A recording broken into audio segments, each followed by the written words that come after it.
Hey guys, anime fanfics here. This is chapters 40 to 43 of Obito's redemption story by Yaboy Assassin on Wattpad. Links to all stories are in the description below, and make sure to like the video and subscribe to my channel. Chapter 40. Now you know how I feel. Shikako sounded amused as he watched Tsunade go over village reports, damages, expenses for those damages, and about 1 billion complaint letters from the general public as well as business owners. He was glad someone else had finally taken his bad luck. Curse all of this. Tsunade was already fed up and she hadn't been Hokage for 30 minutes yet. I need a drink. I'm afraid I can't do that, Tsunade-sama, Shizen said sternly as she carried over a large stack of papers that had just been delivered. This was one of the hundreds. Right now isn't the time to be drunk, especially since you're the Hokage. Shizen didn't know what made her have a change of heart, but it still brought a smile to her face. It made her think about her uncle for some reason. Seeing Tsunade working his dream was most likely the reason. And she would help as much as she could. She giggled despite herself when Tsunade grumbled like a child. Do not worry. I'm here to help you, and I'm sure Shikako-san wouldn't mind lending a hand. Said Nara had left the room as soon as she had stated his name. He had the decency to leave a note saying he had something to check out. Was that decency? She was pretty sure that was an excuse. She laughed after reading it. Guess it'll just be you and me. Yeah, Tsunade grumbled once more and pointed to the stack of paper Shizen had just brought over. Just hand me that. I have a feeling I'll be up until next week with this crap. Shizen couldn't help but smile once more. XXX. The green beast of Konoha has returned back to the village. Anyone who knew the only person to say those words definitely knew who that was. Well, it was more like yelling than saying. What has happened? Someone's body flickered next to him, but the green beast didn't panic because he knew who it was. The person grabbed his shoulder. Guy, you're late. Funny he would be the one to say that. In a rather dramatic fashion, Guy pointed at Kakashi accusingly as he leaned away. Were those words appearing behind him? How dare you even mutter those words? Have you no shame, my great rival? How dramatic. Kakashi only raised an eyebrow, very used to the behavior from Guy. He used his one finger to lower Guy's. Save the dramatics for another time. I have to fill you in on what's been going on. Guy's face had gone serious and he nodded. Kakashi saw how he was now serious and went on to give him the full breakdown. XXX. I'm sorry, Izumi-san. But I don't know when she'll be waking up. Izumi had been in the hospital room with Anko ever since she had been admitted. She had to know if her best friend was okay or not. And this answer, well, didn't really answer her question. Her dejected face had the doctor feeling bad himself. But he couldn't do anything to console her. He didn't want to give her false hope in case things went south. He excused himself shortly after, leaving her alone to her thoughts. She wanted to think the worst, to think that she would die and nothing could be done to save her, but she knew Anko would probably flick her on the forehead for being a worrywart. Right now, she just needed to have hope that everything would work out. The sound of the door opening behind her brought her away from her thoughts and she turned to see who it was. It was Shursui. But what the hell was he doing up? Why the long face? Shursui's voice was a bit coarse, but water would surely fix that. He was sporting a crutch because of the pain in his leg, but he still managed to smile at Izumi. She ran to hug him wordlessly, relieved to see he was okay for herself. She had been worried because of how similar Anko's admission to the hospital had been. I am glad you're okay. Shursui smiled, despite the pain. There was no need to worry anyway. I'm tough as nails, it'll definitely take more than that to kill me. Hearing him talking like his old self was reassuring that he was okay. They slipped away from each other and Shursui happened to catch a glance of something in her face. When he saw it he couldn't help but chuckle. Izumi raised an eyebrow. What are you laughing at? Shisui had managed to comb his small fit down in time to answer. He pointed to her forehead. You and Itachi are really alike more than you guys would admit. Both you guys gain wrinkled when you're thinking about something really hard or when you're stressed out. Of course, Itachi was a case in of itself. He had stress lines in his face by the time he was 7. When Izumi heard Shisui say Itachi's name, she couldn't help but blush and look away. Shisui had seen this and his brow rose questionably. Why is she blushing? I don't think I've said anything embarrassing. She averted his gaze, seemingly the wall was more interesting to look at. Speaking of Itachi, we need to talk later. She blurted out that last part. Shisui only raised another eyebrow. Now he was definitely confused. Did something happen between the two of you? That only caused her to panic. Shisui had to smile seeing her wave her arms in front of him frantically while denying something happened with Itachi. Now he definitely knew. All he needed was to talk to Itachi to get the full picture. Calm down, Izumi. I was just joking. Honest. She huffed. Her red cheeks were definitely betraying that look though. Well, it wasn't funny. Shisui chuckled lightly before his eyes caught another thing. Well, person. Hey, is that Anko-senpai? Despite Shisui being of higher rank, he always addressed anyone older than him with respect. It was something he had been taught by his mother. Something he couldn't shake. What's she doing here? Izumi shushed him, also doing the motion with her hand. Don't be so loud. Sorry. But why's she in the hospital? What happened? Her face and mood darkened almost instantly when she thought back to all the bodies that piled rooftops and streets. Shisui noticed that look and unconsciously stood straighter. She smooths out a part of her brown hair as she thought back to the events that just happened hours ago. She sighed and sat back in the chair bedside. She began to explain everything she knew and Shisui listened intently. XX. Lee. Guy-sensei. Lee. Guy-sensei. The two hugged in a white youthful manner all the while Kakashi watched deadpanned. A sweat drop forming on his forehead. His hand twitched inside his pockets. He hadn't even been here 20 minutes and Kakashi was already feeling secondhand embarrassment from being near the other jounin. All the people in the lobby didn't help one bit. And they were staring. Guy hummed with a bright smile, nodding his head like an idiot. And I see that despite your injuries you're up and about. That's very youthful of you, Lee. Rock Lee gave a salute and stilled the rest of his body as best he could. The admiration for his sensei had grown even more. Could it even grow more? Yes, sensei. I gave myself a self-rule. That I had to get up and do 100 Saiti UPS. If I couldn't do that, then I would do 100 push UPS. I will not give up until I am a splendid ninja. Did the kid have to yell every sentence? Kakashi felt bad for the kid in some ways. That he thought of Guy as a mentor was one of them. Well, he now had someone new to add on his avoid at all cost list. Guy grinned, his teeth shining so bright that it seemed to create light itself. He gave the biggest thumbs up to his wonderful student. That's the spirit, Lee. Was the scenery changing? All around them, the scenery changed until a magnificent waterfall stood behind Guy. Kakashi didn't even know what was going on anymore. Or why he even accompanied Guy. He should have known this would happen. Your spirit of youth is as powerful as a raging waterfall off the tallest cliff. Tears threatened to spill from Lee as he looked up at his sensei with watery eyes. Why you mean that, sensei? Another thumbs up from Guy reassured the teen. But of course, my young protege. Your youth is overflowing. Sensei. Lee. Sensei. Lee. How had this conversation gone right back to where it began?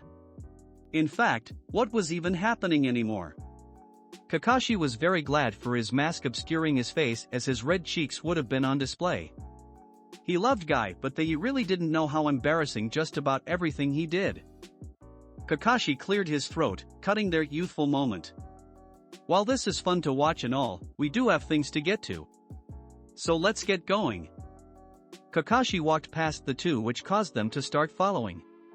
It was silent as they walked through the long corridor until Lee had broken it. Where are we going exactly?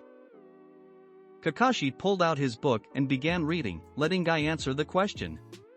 It was his student after all. We are going to a meeting and I have decided to bring you. As he finished that, Kakashi stopped at a basic-looking door and put away his book. Here we are. He opened the door and the three stepped inside, where Itachi, Izumi, Kurenai, Shikaku, Jiraiya, Ganma, and surprisingly Shisui. Though he was still injured apparent, but the crutches. Why'd you bring the kid? Ganma was the one to ask, remembering him from the Chunin exams. Kakashi glanced at him. Guy was really passionate about bringing Lee with him. Apparently, he wanted to make sure his bright student hadn't lost his youthfulness.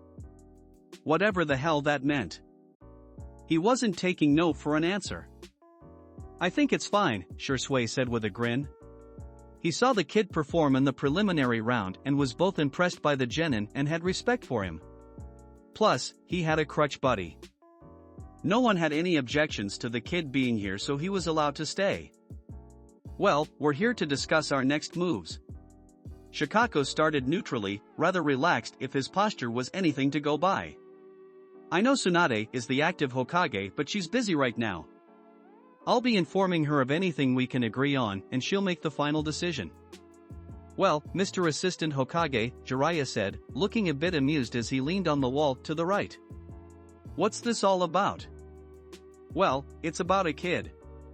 No one had said anything, but some clearly looked curious as to what and who he was talking about. Shikaku pulled out a picture that was taken of him before he was transferred to the police and taken into custody. He would have gone to the TI unit had it not been destroyed. They all looked at the photo, taking in the kid's features.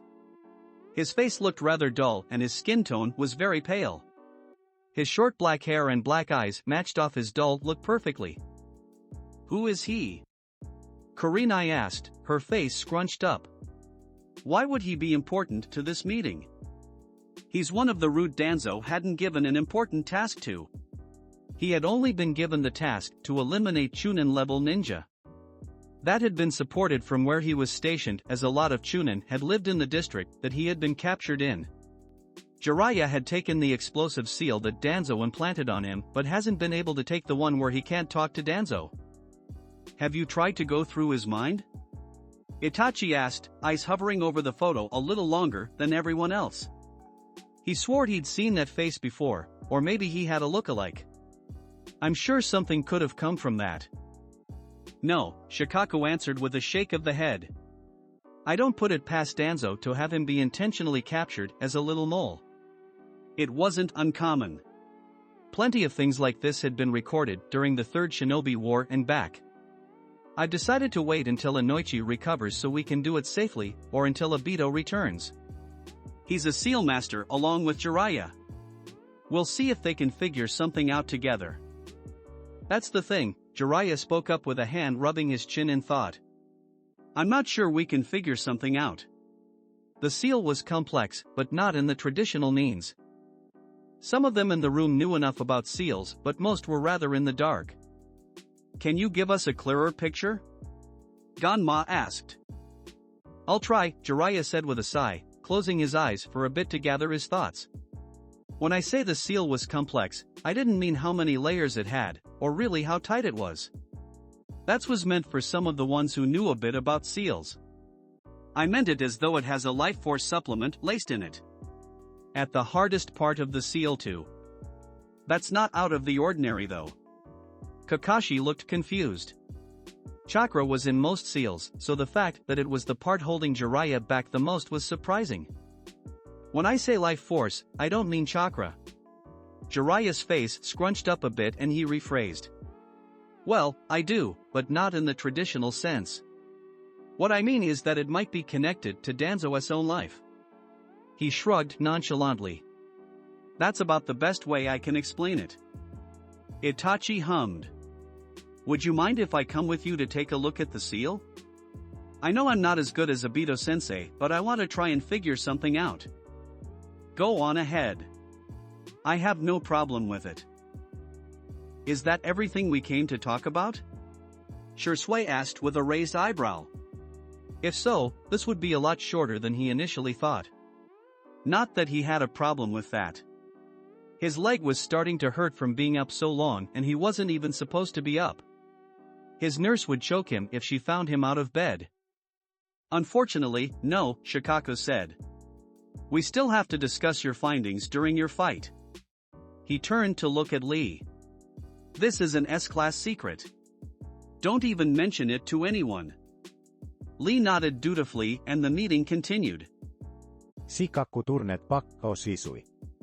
Vaattit jo find att akatsuki pase. Well, for starters it wasn't a base.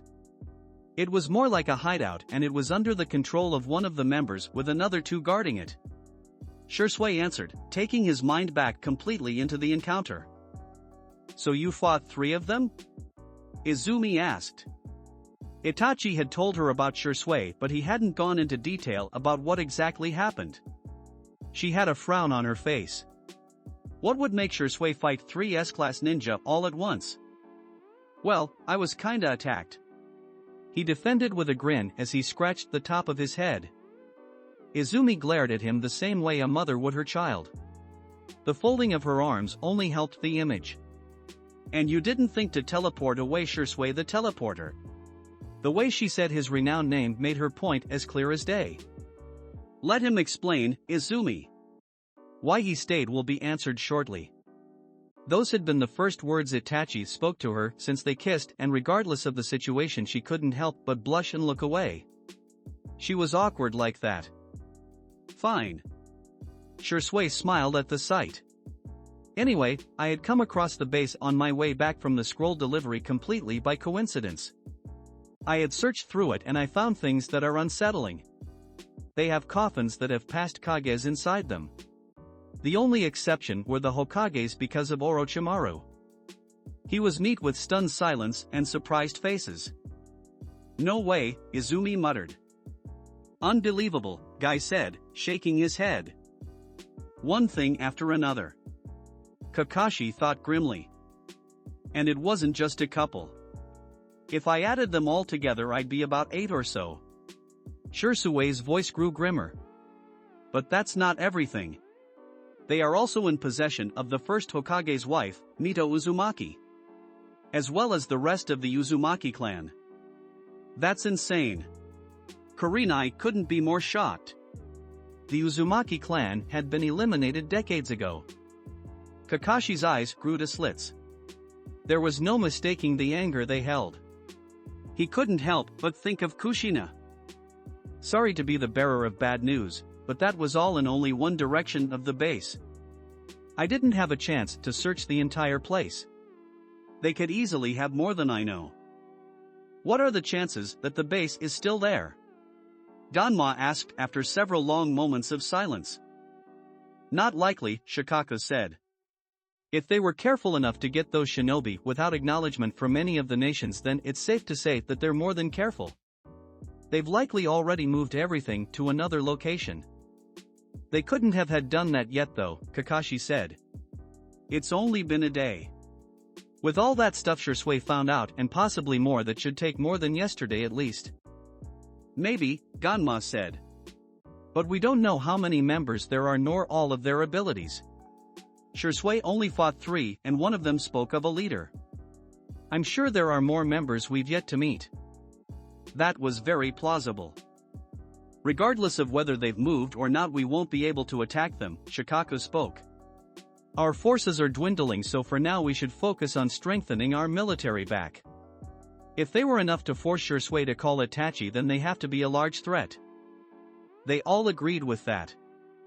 Triple X. Appearing from his Kamui dimension, Obito landed silently on a snowy, jagged hill that was fairway enough he could observe something from afar and not be seen.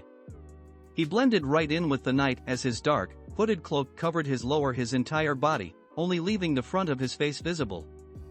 He could sense 6 paths chakra strongly here. This was the place. He activated his jujutsu without a sound and used it silently to observe his surroundings from even the most minute detail. He saw the charred landscape that stretched for miles beyond his sight. He even noticed how the everlasting snow of this country had stopped after decades. He knew someone needed to be extremely strong to do something like that. And even more control. Was this Kaguya? Could she have returned somehow? He couldn't help the sinking feeling in his gut, nor the nervousness that accompanied it. Did Black Zetsu do something? He had been so focused on finding the identity of Madara that he hadn't focused on the actual pest. He scowled and leaped off the large hill, using chakra to cushion his fall. Other than the landscape, he hadn't seen much else. Heavy mist had obscured his vision beyond that, so he knew if he wanted to find anything he'd have to venture through it. As he walked through the mist, noting he could only see a small bit past his nose, he thought of what his shadow clone had found out. He had sent one to them to the village hidden in the frost. He frowned when he thought of it, or more specifically who ran it. Triple X. Obito's clone walked slowly up to the village that he was surprised to still see standing. If they had felt a shockwave that powerful from the land of fire, then he was sure that this village had taken even more than that. The fact that it was still standing surprised him, but he was skeptical. How had it survived? He was only a couple of meters away from the gate when a squad of shinobi dressed in a dull white attire that looked thick leaped in front of him. He stopped to regard them all. They all looked weary, and the leader spoke. State your name and business. He only did one of those. Obito Uchiha. They all stiffened and turned to each other before nodding. We apologize for our aggression. We've been ordered to let no one pass because of what happened with the earth. We don't know if it was an attack or not, but we didn't want to be unsure. It's fine, Obito said, walking past them. Lead me to Ichiguchi. I need to discuss this earthquake with him. It could be felt from even Konoha. When he said this, they all looked on dumbly. If it could be felt from all the way there, then it had to be an attack. Obito had to admit when something was beautiful. The Frost Village definitely fit that description. The village had definitely grew larger without a doubt since the last time he was here. He supposed that it was from the political gain they got from having him a part of their family. Believe it or not, he had a real hand in politics concerning the Land of Fire. Not that he ever used it. Politics were a pain unless you were a money-grubbing bastard. At least to him. He trailed behind the guards and silently took in the surroundings. Of course it was covered in snow, but it looked lively, despite the shockwave happening so close here. That part wouldn't escape his head no matter how hard he tried to abolish it. Something wasn't right and he knew it. He just didn't know what. Minutes of walking lead him to the inner part of the village. This was where the wealthy stayed as well as royalty. And of course it was completely cut off from villagers by a wall and strict security. The team that lead him were replaced by another, and he was led to a beautiful palace that definitely looked to cater more to the ones who loved looks more than practicality. He was unconsciously comparing it to the Hokage's mansion. It looked better, in his opinion. Nothing could beat nostalgia. After a while of confirming things, he was allowed up to the office that overlooked the entire village. Windows encircled it, giving view of the magnificent large and snowy mountains in the distance. They weren't as big as the ones from Kyumo, but they seemed far more beautiful. Opening the office door, he was met with his father-in-law. His bad mood only worsened. His face didn't show this, and Ichiguchi stood up with one of the fakest smiles he'd ever seen. He wondered what was even the point of doing this. Well, isn't this the surprise? He remarked. My son has come to visit me after 5 years of avoiding me. Obito wanted to correct him about saying that he wasn't his son, but decided against it before he opened his mouth. That wouldn't help what he came for, and he knew how stubborn the man could be. Ichiguchi had circled his desk to lean on the front of it. But from the little encounters we have had, I can tell that you want something. Obito wasted no more time in explaining his needs. I'm aware you've felt the shockwave that shook the earth violently. Tell me what you know about it. The village leader hummed in thought before answering. He was finally serious, but for the situation it was expected. I myself don't know what the cause of it was, but I've been informed that one of my Watchtower's camera had caught something else from that shockwave. I was just going to see what they found before I was informed of your arrival. He gave Obito a questionable look. How do you even know of this shockwave anyway? Your village wasn't the only one to feel that impact. Obito informed. Even from the hidden leaf, the impact of that shockwave was felt fiercely. It knocked everyone to their feet. Ichiguchi looked confused and increasingly grew worried. Then how had my village not been reduced to rubble? It was a good question. They had been so close to the blast radius that they should have been utterly eliminated, and yet, Obito saw not a structure out of place. He was growing suspicious. Tell me. Obito ignored the order. You tell me.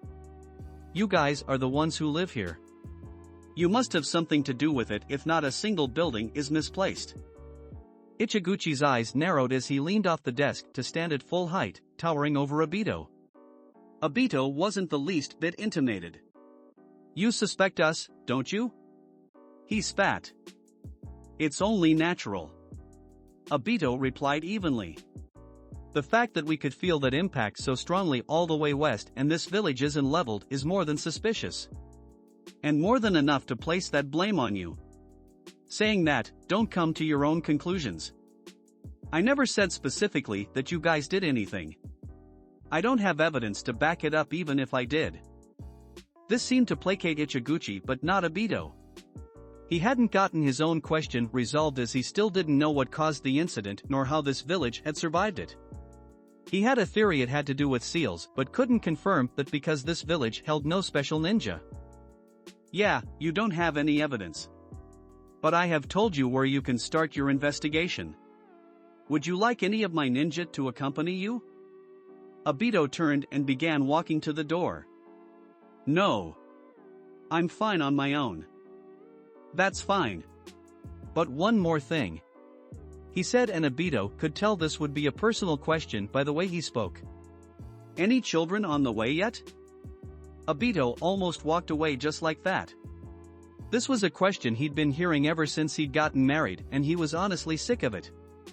And most of the time, the question had come from the father himself when he occasionally visited Konoha. There are no children, nor will there be any.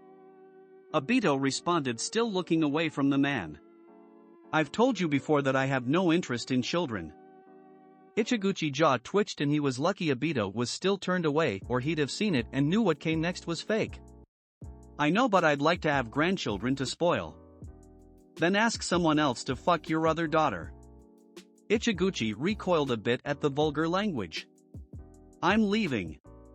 Unfortunately, life had other plans, and just as he was about to open the door, someone came in without knocking and almost smacked him with the door. He was able to catch it with his hand. Hey Dad, Idesh dark eyes made their way to Obito's before widening in delight. Obito-kun. I knew you'd visit me. She had been about to hug him until he used a hand to hold her back by the head. I thought I told you not to call me that? She backed off with a pout, seeing she wouldn't be able to hug him. When did you get here? And why wasn't I told? He's just arrived, my daughter. And I'll be leaving. He said, but was held back when she reached for his arm. She tugged his sleeve. Ah, really? But I barely even got to see you. She smiled deviously. You're going to the lookout tower, right? Obito simply said nothing and opened the door. He was about halfway out of it when Ichiguchi called out to him. You know our deal, Obito. And I hope you won't break it. It says that she has to conceive a child in no more than 10 years. Obito recited lowly. If you know that, then why wait until the last second? Obito finally turned back to him with eyes that would haunt the leader even in his dreams. Shut up. Swiftly, and without another word, the Jounin left the room and the door slammed behind him. As he walked through the halls, he finally had time to gather his thoughts. Until one of the banes of his existence caught up with him as he was about to walk down a flight of stairs. "What did father say to you?" You asked once she reached him and two began downstairs. She frowned when Obito ignored her. "Is it about Big Sis? Why don't you go ask him and stop bothering me?" Obito asked. "If you haven't noticed, I'm in the middle of an investigation." "Oh, I get it," she said with her voice suddenly shooting upbeat. "He called you a virgin, huh? Wait, what? That was so very random." She crossed her arms and nodded her head in self-assurance. I see. I'd be mad as well, big bro. But you have to admit, he has a point.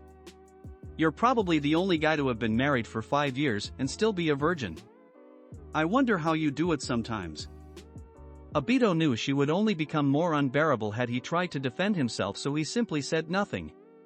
He learned quickly that if he did, then most people would catch the memo. You was not most people, unfortunately. He almost sighed in relief when they'd reached the Watchtower. Hearing him talk endlessly about boys to his own problems was not how he thought his night would go. Fortunately, she stopped talking when they neared the guards guarding the tower. No questions needed to be asked and they were sent inside without problem. He supposed that was because of you. Inside of the tower hadn't been as remarkable as the outside looked, but it had what it needed to look professional. They were greeted by the commander when they neared the control center. "Hello, Princess Yu," he greeted with a polite bow. "It's very nice to see you." She smiled easily. "You as well." He turned to Obito and bowed his head once more. "My name is Wichi Yamura. It's a pleasure, Obito Uchiha-sama. I've heard many great things about you." "Likewise," he said, looking past the man and into the control room. "What were you able to find on your cameras?" You elbowed him in the arm for being blatantly rude as the commander rose to full height. He seemed to not have been bothered about Obito being rude or had enough self-control to not react. "I'll show you. Please follow me." He turned and walked into the room and the two siblings-in-law followed. The control room was very high-tech, easily matching their intelligence unit tech from Konoha. Of course it could have been better had they'd been focused industrializing instead of focusing most of their funds on military purposes. Regardless, the room was very impressive and Obito praised it as they stopped in front of a large computer. This is the central computer that governs other watchtowers and where all information from those are stored. He explained as he tapped multiple buttons on it. It also serves to watch our surroundings 10 kilometers out in case of invasion, since our military isn't as large as the 5 great nations. And we're so close to Kumo that they are our natural enemies because of our involvement with Konoha. Obito thought it was impressive. Does it keep recordings of the information it has stored? Wichi nodded. Of course. That way anything we find can be recorded and reported properly. The screen lit up white before a paused video sat in front of the screen. It was from the Northern Tower. The video was captured from our Northern Tower several hours ago. The video is a little blurry because of the frequencies being messed with by the shockwave. That's fine. Go ahead and play it. The video began quite boringly. Nothing out of the ordinary snow-filled sky until a bright blue light lit up the entire sky. It was so bright that the two Frostnin covered their eyes from the intense light while Obito's eyes narrowed a bit. He wanted to be sure he wouldn't miss a thing. Suddenly the entire atmosphere seemed to darken to where he couldn't even see the landscape in the video and the camera shook around violently. Then it suddenly cut off. Long moments of silence passed between the three. Obito because he was in deep thought, the commander because he had nothing to say, and Yu because she was waiting for Obito to react. When he did, he turned to Wichi. Is this all? Yes sir, I'm afraid it is. Okay. He was about to desummon himself because he completed his mission but was stopped again by Yu when she tugged on his sleeve. Though it wasn't exactly like last time as she was pulling him somewhere and he obliged. He might as well hear her out. She led him to a terrace through a door that closed behind them. He looked to the night sky filled with stars. "If this is about your sister, I'm leaving." She turned and pouted. "Can't you at least give me a chance? I'm busy." "Is that why you don't have time for my sister? Or did she do something? I don't see how my love life is of your concern." She crossed her arms. "It is when my sister is involved. You said you were busy, but have you tried to make time? That's what couples do, you know." Obito gave her a look. "We aren't a couple. Just two strangers who share a house." She frowned at his words. "Shared a house for 5 years. You should at least be friends with each other." "I'm perfectly fine the way things are." Obito responded coolly, turning to face the night sky again. "Things between us are fine, and besides more pressing matters have to be put first. Like my investigation." She wanted to frown again. He was stubborn as hell and looked like his mind wouldn't change. She was about ready to give up when a thought came to her head and she grinned madly. Obito definitely didn't like the look of that. He knew her long enough to know her scheming face. "What's she planning?" "Fine, fine," she replied smirkingly. "If you can't make the time, I'll do it for you. I am a perfect matchmaker after all. And I feel you and my sister are perfect for one another. You guys just don't know it yet. I'm sure." Obito distantly and held up a hand seal with the flick of the wrist. "I'll be going. I'll send you a message of my findings." With that he pooped from existence. Triple X. Obito frowned lightly as his clone's memories came rushing to him. His wife had a whole family full of meddlers that couldn't mind their business. Taking away from that, he ought to practically gain no information for all the trouble the village caused him. He only really suspected that something is going on with the Frost Village and he needed to find out what. Other than that he wasted time. Obito snapped back to reality and stopped in his tracks when his ears picked up movement. The mist obscured his vision and he decided to get rid of that by using a wind jutsu to blow it back a bit. Even then he saw no one, but he knew his ears heard someone or something.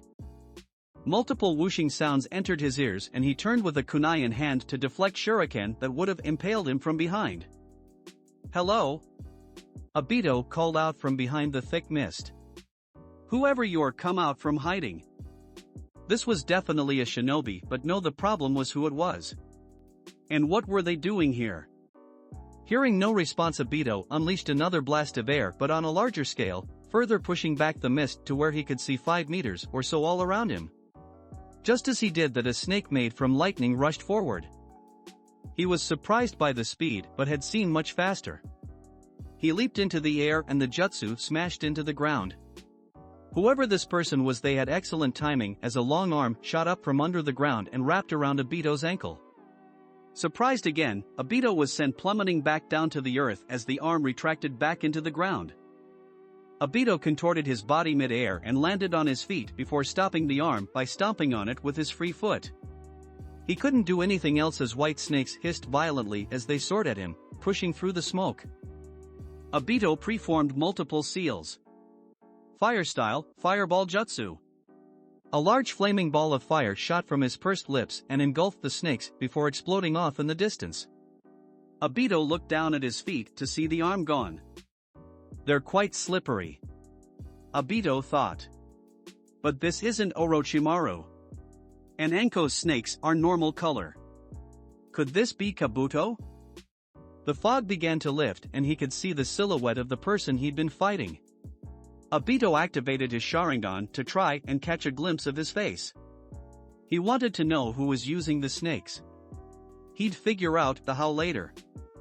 Suddenly Obito widened his stance when he felt movement behind him. Someone else was here and he could feel how strong they were from their chakra. Who are you two? Obito asked, deactivating his Sharingan. He couldn't see past the smoke like the Byakugan could after all. Were you responsible for the shockwave earlier? Who are you? The figure asked as he stepped out of the fog to where Obito could see him clearly. He was a teen. How could he have caused him his destruction? Regardless, Obito rushed forward, easily surprising the teen with his speed. He was able to react though and used both his hands to block a punch that had him skidding back. Obito used his strength to push against him. Give yourself up. You're a threat. You've misunderstood the situation. The figure spoke matter-of-factly. Calm down and observed your surroundings. When he said those words, Obito understood his meaning as he felt a sword touch his back. He glanced behind him to see a startling familiar-looking blonde that had somehow managed to sneak behind him. Lower your hand, he ordered. He even sounded like Naruto a bit. What was going on? Obito did the opposite and quickly pushed the white-haired boy away before ducking low under the sword and sweeping the blonde's leg. The blonde was quick on his feet and used the sword to keep from hitting the ground as he put his weight on it and swung around. Obito grunted from the impact of blocking a swift kick from the blonde and was sent skidding back. Obito glanced down at his aching arm. The kid hit hard and was easily the most challenging battle he'd been in since returning to the past. Regardless, he knew he could still beat the two if they were at the full power. Then he'd ask the blonde his relation to Naruto and the white-haired boy his relation to Orochimaru. He hoped he wasn't another experiment. The white-haired boy walked upside the blonde and spoke to where he could only hear him. They both nodded and raced to him at once. He felt their chakra grow larger and a kunai slipped into his grasp. The blonde reached him first and Obito was forced to duck under the sword as it nearly cut off his head. He sidestepped another swipe and closed the distance between the two. He gripped the blonde's wrist and aimed the sword into the ground. His partner leaped over the two and was able to get behind Obito and aim a kick to the back of the head. At the same time, the blonde used his other arm to aim a punch. That's the sword of Kusanagi. He noted in his thoughts as his arm reached out to block the white-haired boy and grabbed the fist of the blonde. He planted his feet and twisted his body, easily launching them away from him and each other. But what's he doing with one? Both teens tumbled on the ground, but the blonde regained his footing and Obito decided to speed ahead, dust picking up behind him. He was surprised yet again when one of the blonde's eyes turned a deep light blue. A dujutsu? He questioned and stopped in his tracks, opting to observe rather than rush. The particular eye wasn't that mind-blowing in looks and it definitely gave him Byakugan vibes, but he knew better. He activated his Sharingan once again and he could see the high-level chakra built around the eye. It was impressive that the teen could handle such a thing. The Sharingan? Boruto questioned wide eyes in surprise. This guy was a Uchiha that could rival them. From history, he only knew one man that could do that and it was not Sasuke. You're Obito Uchiha, right? The second the blonde asked that his eye lost its glow and returned to its normal state. He no longer felt the need to use it because he now knew who he was fighting. Obito's face showed no such shock. How were you able to figure that one out? We aren't your enemies, Boruto told him. We weren't the causes of that shockwave. The person we were fighting was. Obito asked the next question immediately. And Boruto frowned openly. Then where is this person? I'd like to have a chat with him. We don't know his location, the white-haired boy stated and Obito glanced at him, turning around slightly. But his name is Yurashiki Otsutsuki. He deemed it fit to inform Obito on what was going on simply because he now had their trust just because they knew his name. He was that renowned even in their time. Obito did a double take. Yurashiki Otsutsuki? Didn't he mean Kaguya? He had to. There were no other Otsutsuki other than Kaguya. Of that, well, he couldn't be sure. When that thought passed through his mind he whirled around to face Mitsuki who had been surprised that he did that out of nowhere. Don't you mean Kaguya Otsutsuki? It had been the most emotion the Uchiha had showed in a very long time. Kaguya had been just that important to him that she actually frightened him. Even with his increased skill, strength, and knowledge he knew he couldn't beat her on his own and that was the main reason he let the timeline proceed as normal so Naruto could get strong like originally. Strong enough to stand up to someone like her. To him Kagaya was the ultimate threat. Past and present. It only left him dejected when the boy shook his head. No, I'm afraid that this is an entirely different person. And threat. Gaining his composure slightly, he shook his head in blatant denial. I have no reason to believe. It was the only thing he could cling on to. That would be true. He responded. But I have more than enough evidence. Such as this. You possess the Rinnegan, correct? Obito's couldn't help his eyes widening in mute shock. How? Was all he could say. The only person that knew of his Rinnegan was Hiruzen, and that was because Obito told him. Shikaku figured out he was from the past, but hadn't figured out he had a Rinnegan. Though he supposed something like that wasn't possible. He hadn't activated it unless he was training with it in his Kamui dimension. And Hiruzen was dead. The pale boy smiled. Because we are from the future. Those very words rang in his head non-stop. The future. They were from the future. The same place he was from. But how come he didn't recognize them? He'd actually never seen either before, and he knew he would have had they been as strong as they were now. They had to be lying, but somehow he knew that they weren't. Evidence was as clear as day to him, so it only left on conclusion, they were from a future farther than his. But that had to be impossible. Kagaya had won.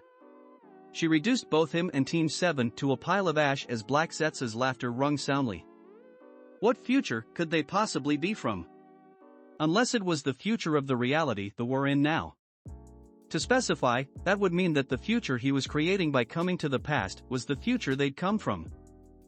That would mean that the blonde in front of him was Naruto's son. His eyes unconsciously roved over the blonde. And he was certain his assumption was correct. There was no mistaking the whisker marks. Are you Naruto's son? He asked after slowly turning to the blonde. He received a nod in reply. Yeah, my name is Boruto Uzumaki. Boruto Uzumaki. Boruto Uzumaki. It was fitting for the son of Naruto. For the first time since coming back he smiled. It was a genuine happy smile because he was genuinely happy. His actions wouldn't be for nothing. There was a future after Kagaya after all. For all his happiness at the moment came the bitterness. He didn't have the right to be happy, for his actions was the cause of Kagaya's rebirth. Despite that he could help but chuckle, no laugh like a giddy child. I believe you. He was ready to get down to business. This Urashiki Otsutsuki, what is his relation with Kagaya? Mitsuki walked up to him to explain. He's part of the same clan as her as well as a few others.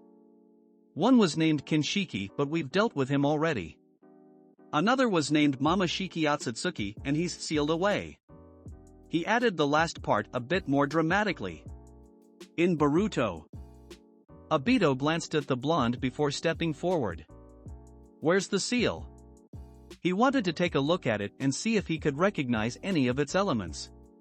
He knew a very good bit of seals for both his past life and Minato's teachings. Boruto opened his right palm and Obito took his wrist softly, using the Sharingan to decipher the seal. He was very surprised when he found nothing to decipher. For lack of a better word, it was just there. How was this implanted? Boruto was the one to answer this time. It was during my first battle fighting against an Otsutsuki. More specifically, it was one we mentioned earlier, Mamashiki. During that battle I was able to get some chakra from my master and create a Rasengan strong enough to kill him. Boruto's face furrowed deeply. But what we didn't know is that when an Otsutsuki is killed they store a seal inside that person to resurrect themselves. From what we've gathered, he's already taken over 95% of my body. By now he should have taken me over already, but my master theorized that it had somehow grown dormant. His face told Obito he knew why. It was scary to think about Kagaya doing something like that. Another thing was just a whole clan of Kagayas being able to do the same thing. Who's your master? Boruto pursed his lips. Was Sasuke Uchiha. Obito grew solemn. Was, huh? Yeah. He's the actually cause of the shockwave. You mean he's here with you? He was. Mitsuki said, and Obito caught it. What do you mean when you say he was? Obito was afraid of what Mitsuki would say next, and his fear was very sound. Even then he knew what the boy meant. This was the battle that killed him. Mitsuki clarified deeply, his voice as thick and heavy as the subject they were speaking on. Sasuke was dead. Sasuke Uchiha was dead. Obito couldn't believe something like that was possible. He wasn't as bright as Naruto, but he was still a child of prophecy. Obito stepped up to Mitsuki. Where is Sasuke? Is his body intact? It might be if she hadn't done whatever she needed to do. Obito furrowed his eyebrows. What are you talking about? Who's she? Mitsuki signaled for Obito to follow as he began running back through the thick fog. Boruto, after grabbing his sword, and Obito followed after him. They ran onto a scene of black burning flames in the center of a grave and a female teen standing over it. The Uchiha symbol stood proudly on her back and Obito noticed it immediately. Before he could ask a question, Boruto spoke. That's Sarada Uchiha, daughter of Mr. Sasuke. Obito turned back to the girl in surprise. Then he didn't need to finish that sentence. It was obvious what had happened. She watched her father die in front of her. There were no worse feelings than that, especially for a Uchiha. Fortunately, the Uchiha noticed the black flames and speed forward, reaching the grave in a blink of the eye and activating his Mangekyo Sharingan. Kamui. A fast-spinning vortex drew the flames in as the three teens watched in surprise. Hey, what are you doing? Sarada yelled, whipping around to face him. He turned to her when he finished sucking up the flames into the Kamui dimension. Saving your life. Flames like that can be very dangerous if left unchecked. He looked down the hole to see the damage and found Sasuke half-burned and unmoving, shocking him to the core. His feet moved before his mind registered the fact. Sasuke. He had leaped into the hot grave and flared his chakra. He could sense no life inside of him, so he put a hand on his chest, ignoring the burning sensation and transferring 6 paths chakra into the body. Obito grunted in barely restrained anger when nothing was happening. He could feel his chakra flowing into the body but not into the coils. It was only confirmed when the chakra began leaking out. It's no use. Boruto said heavily, surprising Obito as he was right beside him. His chakra pathway system is completely broken. Nothing can help him now. Closing his eyes, Obito banished his anger. He took his hand off Sasuke's chest and stood to his feet before opening them back up. That was when he saw all the others in the grave with him. He really had been that distracted. He turned back to the body, his face emotionless. Why were the flames of Amaterasu on him? He made me promise that I'd do that if he died. Sarada answered after a bit of silence. He told me that I was to set his body aflame so the secrets of it were to never be revealed and taken. Sorry, Obito said after long moments of silence. I saw the flames and thought they weren't in control. It's fine. They turned to each other before she opened her left eye, revealing Sasuke's former Rinnegan. Those flames were under my control. He was surprised to see those eyes in someone else, but supposed he shouldn't. If he was to die, she would be the most likely person to take those eyes. Though surprised, he didn't show it. Take care of your father's eyes. Obito told her as they all jumped out of the grave and looking down to see Sasuke Uchiha one last time. It's what's left of his legacy beside you. Snow began to fall softly and the wind picked up just slightly. The wind caused Obito's cloak to flap softly.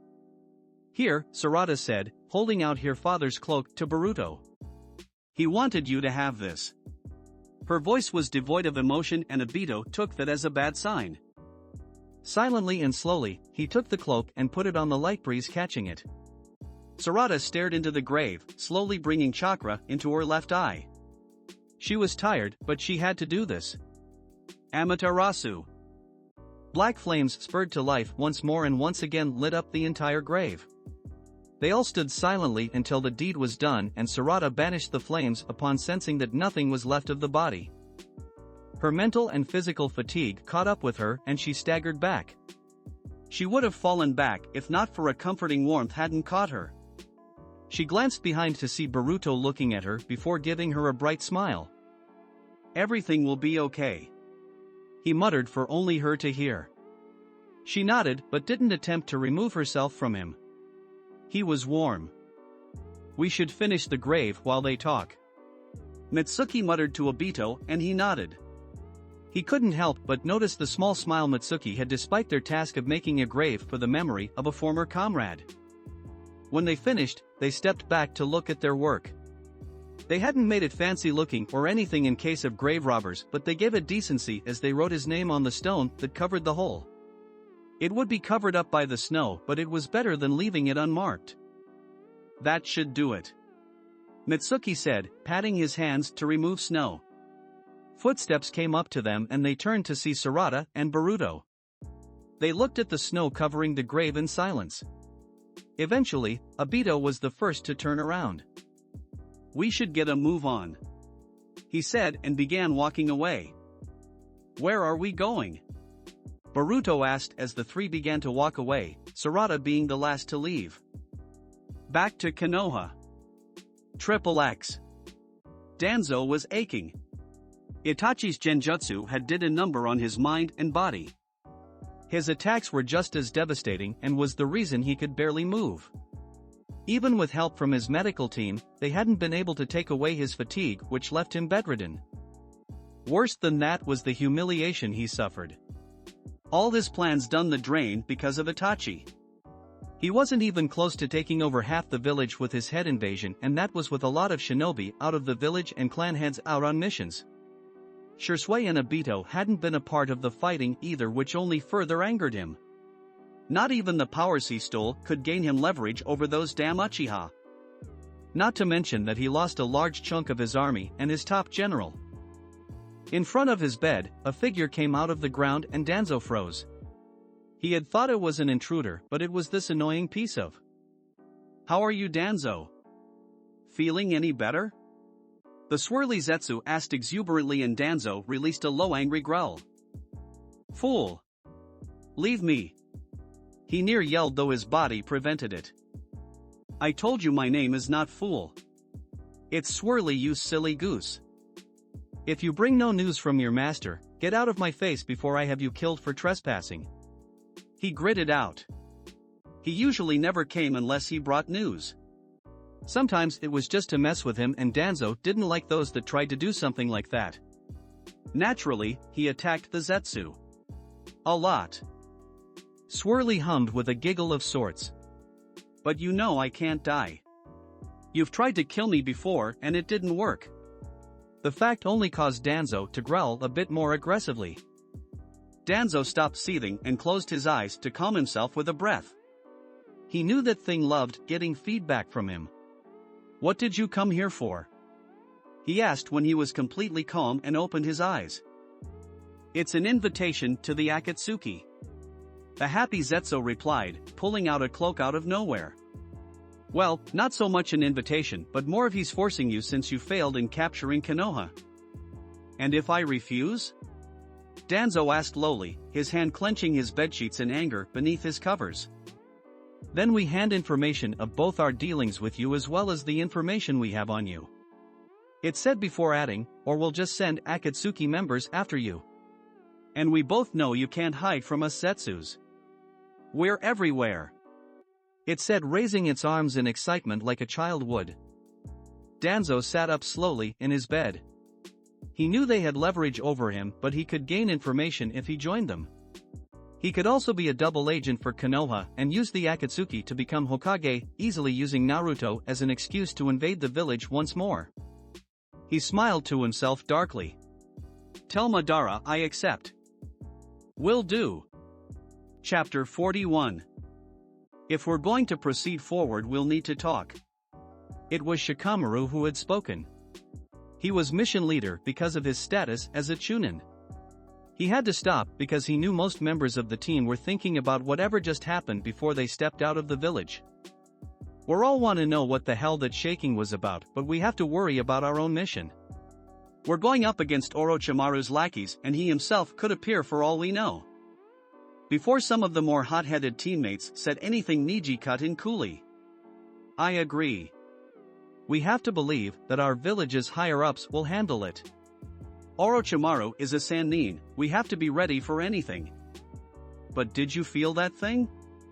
Ino asked incredulously. It was like an explosion went off. I'm sure we all felt it. Shino said, sounding like his usual self, but Ino heard it as if he was being sarcastic. She seethed at him. We were there after all. Shut it, bug butt. She yelled angrily and Shino only raised an eyebrow. I don't like agreeing with Ino, but she does have a point. Kiba said, his pup yipping in agreement as well. That felt crazy. Smelled weird too. It had been irritating his noise ever since it hit. Something was very off about it and he couldn't shake that feeling for the life of him. What does that mean? Well, we have to do what Shikamaru says anyway. He's a rank above us and the mission leader. Sakura said with a light shrug. She was a natural at chakra control and while she hadn't felt the effects as strongly as Kiba, they were strong in their own way. Especially for her.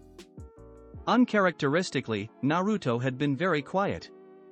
He felt something from that shockwave and he was sure the Nine Tails did as well. He was being fed chakra from the beast even though it had said that his little body wouldn't be able to handle that. He had to think it was because of the impact. Was it protecting him? Is that the only reason we stopped? Tenten asked. We're already very behind on finding the people who captured Sasuke and Rin Noara. We should keep moving. Agreed. Shino said and Shikamaru nodded. Let's go, and make sure to stay in formation. The Nara had made use of their large number and abilities. He had Neji in the very back to keep watch. Upwards in the formation were Choji in front of Neji with Shino to his side. In front of them were Naruto who was in the middle between Hinata who was in front of him, Tenten who was to his right, and Ino to his left. All of them were the ones that could react because of their wide-scale attacks and Ino's special one. In front of that group was Sakura who would relay messages to Kiba their tracker from the front with Shikamaru behind him. Basical de order was Kiba, Shikamaru, Sakura, Hinata, Naruto, Tenten, Ino, Choji, Shino, Neji. The formation was perfect. Triple X. Summoning Jutsu. With a puff of smoke, a normal-sized owl appeared on Obito's shoulder. It blinked at him. Something you needed or you just called me for the hell of it? It asked in sarcasm. Yeah, open your mouth. Obito replied holding up a scroll. This was one of his more mouthy summons. When the summon did as told, Obito non-too gently shoved the scroll in his mouth and watched with amusement as it sent him a glare. Bring that to the princess of the Frost Village. The summon spit out the scroll and it rolled away slightly. Couldn't you have called someone else? I have a cold, you know. You're the best at traveling in harsh conditions and you know how cold the frost is. The summon didn't budge. I'll give you a treat, Obito said in a deadpan. Fine, fine, it responded before picking the scroll back up and flying away. Obito looked behind to find the crooked cave they had decided to stay in for the time being. It had been right outside of the Land of Frost, which was perfect as he had been able to use his summon to give information he found back to the Frost Village. Of course, he didn't give them the full truth. Walking back into the cave, Obito asked, "How are you guys holding up?" "Fine," Mitsuki said with a small smile, looking into the flames of the campfire. Sarada only nodded her head in agreement. She hadn't spoken since they began following Obito and no one spoke up about it even though they noticed it. "Alright, all things considered," Boruto said. "We'll be moving shortly," Obito told them, taking a seat on the damp floor. "Don't leave anything. We don't want people tracing us just in case they find out about you guys. It's unlikely, but it can still happen." They all nodded and silence rang over the four.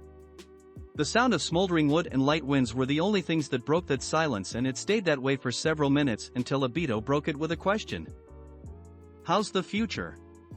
Obito onyx orbs stared deep into the flames from the campfire, liking how they dance around.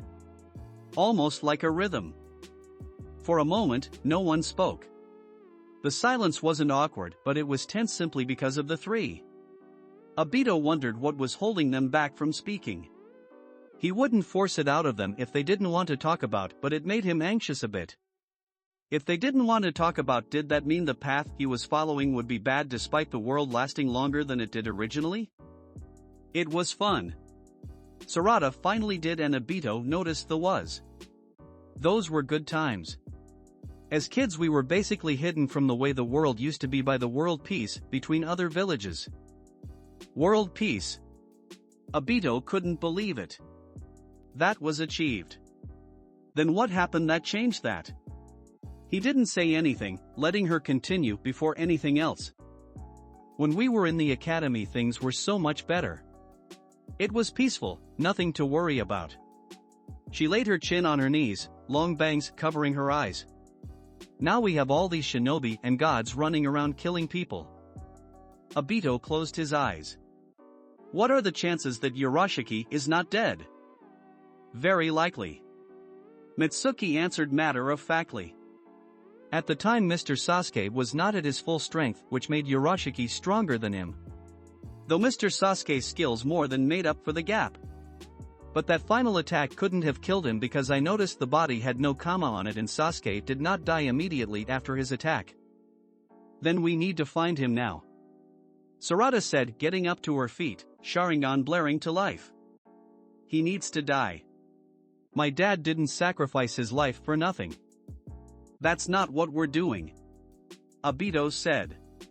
We'll be going to the Leaf where I can hide you in the Uchiha district, and then I'll be going to finish him off.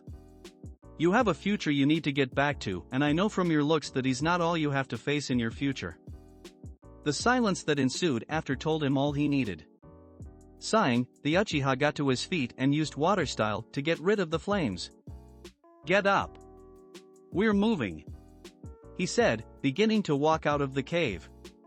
They all followed slowly. Triple X. Yeah. How's about you shut the fuck up talking? Tayuya said, glaring at her teammate Jirobo as he gave her a slightly reprimanding look. So unladylike.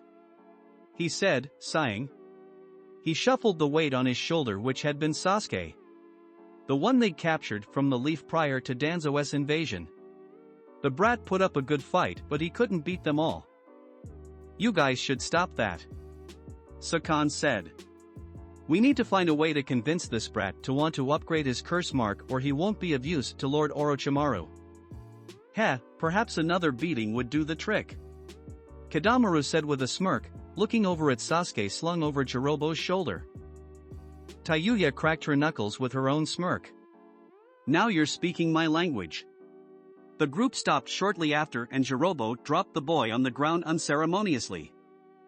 We're being watched. Kadamaru stated, sending wary looks at the deep vegetation around them. All of them got into stances and searched the vegetation with keen eyes. Tayuya's body went still all before her whipped to the side. There! She spotted a volley of shuriken flying at them at high speeds. Earth-style, mud wall. A large wall of earth erected and stopped the shuriken in their tracks. Whoever you are, come out of hiding. Jirobo commanded, holding up Earth-style seal. The wall broke down when he removed his chakra from it. Behind you, fatty. Tayuya yelled before swiftly pushing her teammate out of harm's way. The shuriken hit the earth just as Kadamaru spit out a giant spider web from his mouth. He watched it hit the trees the attack came from but didn't see anyone. Turning to the others, he said, they're pretty good at hiding their presence. I don't sense them in that area at all. Enough of these games, trash. The curse mark began spreading around Sakan as his anger grew. Come out and fight. Ugh, Sasuke grunted, managing to open his eyes enough to see the sound for looking away from him. He immediately tried to get away but his body wouldn't do as commanded. He cursed inwardly at that weakness. He had been beaten to unconsciousness by the four and easily carried away as if he was nothing. He was better than that. Gripping his aching head, he began getting to his knees. All I need is them to attack one more time. Kidamaru thought. It would be all he needed to counterattack and reveal their location. He grinned in anticipation. You fools shouldn't have wrote me out. Sasuke yelled, Sharingan blaring as his hands were locked into a seal. Using the rest of his chakra, he began his attack as the four-sound ninja looked at him in surprise. Fire style, fireball jutsu. A large ball of flame came from his curved hand and slammed into the four, creating thick, black smoke. Sasuke took in another breath, preforming even more hand signs. This last attack would use the last of his reserves. Fire style, Phoenix Flower Jutsu. Multiple smaller balls of fire shot from the Uchiha and once again slammed into the same place his earlier attack did, causing the smoke to become both bigger and thicker. Breathing hard and falling to his hands and knees, the Uchiha looked at his work with a smirk. Are they finally dead? He would receive his answer when a knee slammed into his back hard enough for his limbs to buckle and a small crater to form beneath him. Taiyuya's smirk widened when blood shot out of his mouth, leaking onto the cracked ground below. It seems you still don't know your place, trash. Sasuke glanced up as her teammates began walking from the smoke. He could see that the first stage of their curse mark was active. Water style, fierce waterway. A sizable torrent of water bursted from the trees and raged towards the sound ninja, and a wooden dome formed around Sasuke in order to protect him. Earth style, Terra shield. Jirobo yelled, slamming his palms into the ground. The ground before him opens up and earth rises in a wall to protect him and his team just before the waves slam into it. The water was strong enough to crack the wall all over but wasn't able to completely destroy it. TCH, what the hell was that? Taiyuya asked, glaring up at where she thought the water came from. Whoever it is, they are quite skilled using Sasuke's little distraction to their own advantage. Sakan said, before licking his lips with a smirk. I quite like them already. There! Kidamaru yelled, pointing up into the trees above. The entire group looked over to see a masked ninja perched on a thick tree branch, carrying an unmoving Sasuke in his arm. He's fast. Kidamaru thought. He was able to stay hidden even from my vision using kunai to distract us until he found an opening through Sasuke. Then he used that to distract us and get the boy out of harm's way. Hey! Who the hell do you think you are? Taiyuya yelled, raising a tightly clenched fist. Jirobo sighed. Language. Shut it, fatso. The masked shinobi silently turned and was about to get away using the body flicker when he is stopped by a web trapping him to the branch. You aren't getting away. Kidamaru yelled, running to him before his team followed. The masked shinobi dropped Sasuke and he harshly fell on the branch as the shinobi preformed several seals. Wood columns sprang out the large branch, forcing the sound four back as they slammed into the ground before them. But they quickly recovered and leaped above the columns only to find the shinobi gone. Damn it! He gave us the slip. Taiyuya yelled in anger. Then let's go. We have no time to waste. Sakan said urgently, about to leap off the tree before Kidamaru stopped him. We can't rush in. He told him. That was a Konoha Umbu member. If he was able to easily distract us and get Sasuke away, then he was holding back. On top of that, his priority seems to be Sasuke, considering he fled as soon as he got him. The strongest member didn't look the least amount of worried. I'm sure we can beat him with our teamwork. And even then, that is not our goal. As long as one of us gets Sasuke to Lord Orochimaru, then our mission is complete. He walked past the spider-like ninja. Now let's go. Triple X. Leading the group with his nose hadn't been too difficult for Kiba, as he hadn't come across anything but his nature around them. That was until now, where he smelled burning wood not too far away. His nose twitched and he sniffed the air a couple of more times to confirm his findings. Hey everyone! Stop now! Immediately they all follows his lead as he stopped on a thick branch before they all joined him. Kiba, what's going on? Shikamaru asked after everyone had landed. The smell of a fight nearby caught my nose. Everyone get ready. He leapt to his right off the tree and arrived at the location about 10 minutes later. Leaping into the clearing, he looked around before his team landed behind him one by one. This is the place. All around them were cracks in the ground, burned trees, and leveled earth. Niji's eyes narrowed and he preformed a seal. Byakugan. His famed jujitsu picking up the minute details of the scene. This was most definitely a fight. He walked over to a burnt branch and rubbed it softly. This is the result of chakra, most likely fire style. Everyone. Let's behind searching this area for clues. It might tell us what happened. Everyone go in pairs in case of attack. Shikamaru said. Naruto was about to ask Sakura to be his partner when a hand landed on his shoulder. Naruto turned to see it had been Niji. I'd like to be your partner. Oh, okay. Sure. He said and went off. The other pairs were Sakura and Ino, Shikamaru and Shoji, Shino and Kiba, and lastly Hinata and Tenten. The pair split up with Naruto and Niji going a bit south of the large clearing. Naruto, you might think this as well, but I believe that Sasuke was a part of this fight. Yeah. Naruto said, clenching his fist. I knew when I saw the burnt logs. Only Sasuke could do something like that. Of course. Niji said with a small nod. However, that is not the only reason I decided that he had been a part of this battle. He stopped before a tree and used his hand to remove moss covering a leaf symbol. It was this that had caught my attention. That's the leaf symbol on our headbands. Naruto said. But what's it doing here? And how'd you see it all the way from over there? Niji sighed, shaking his head with a slightly amused smile. It amazes me how you beat me yet don't know of all of my abilities.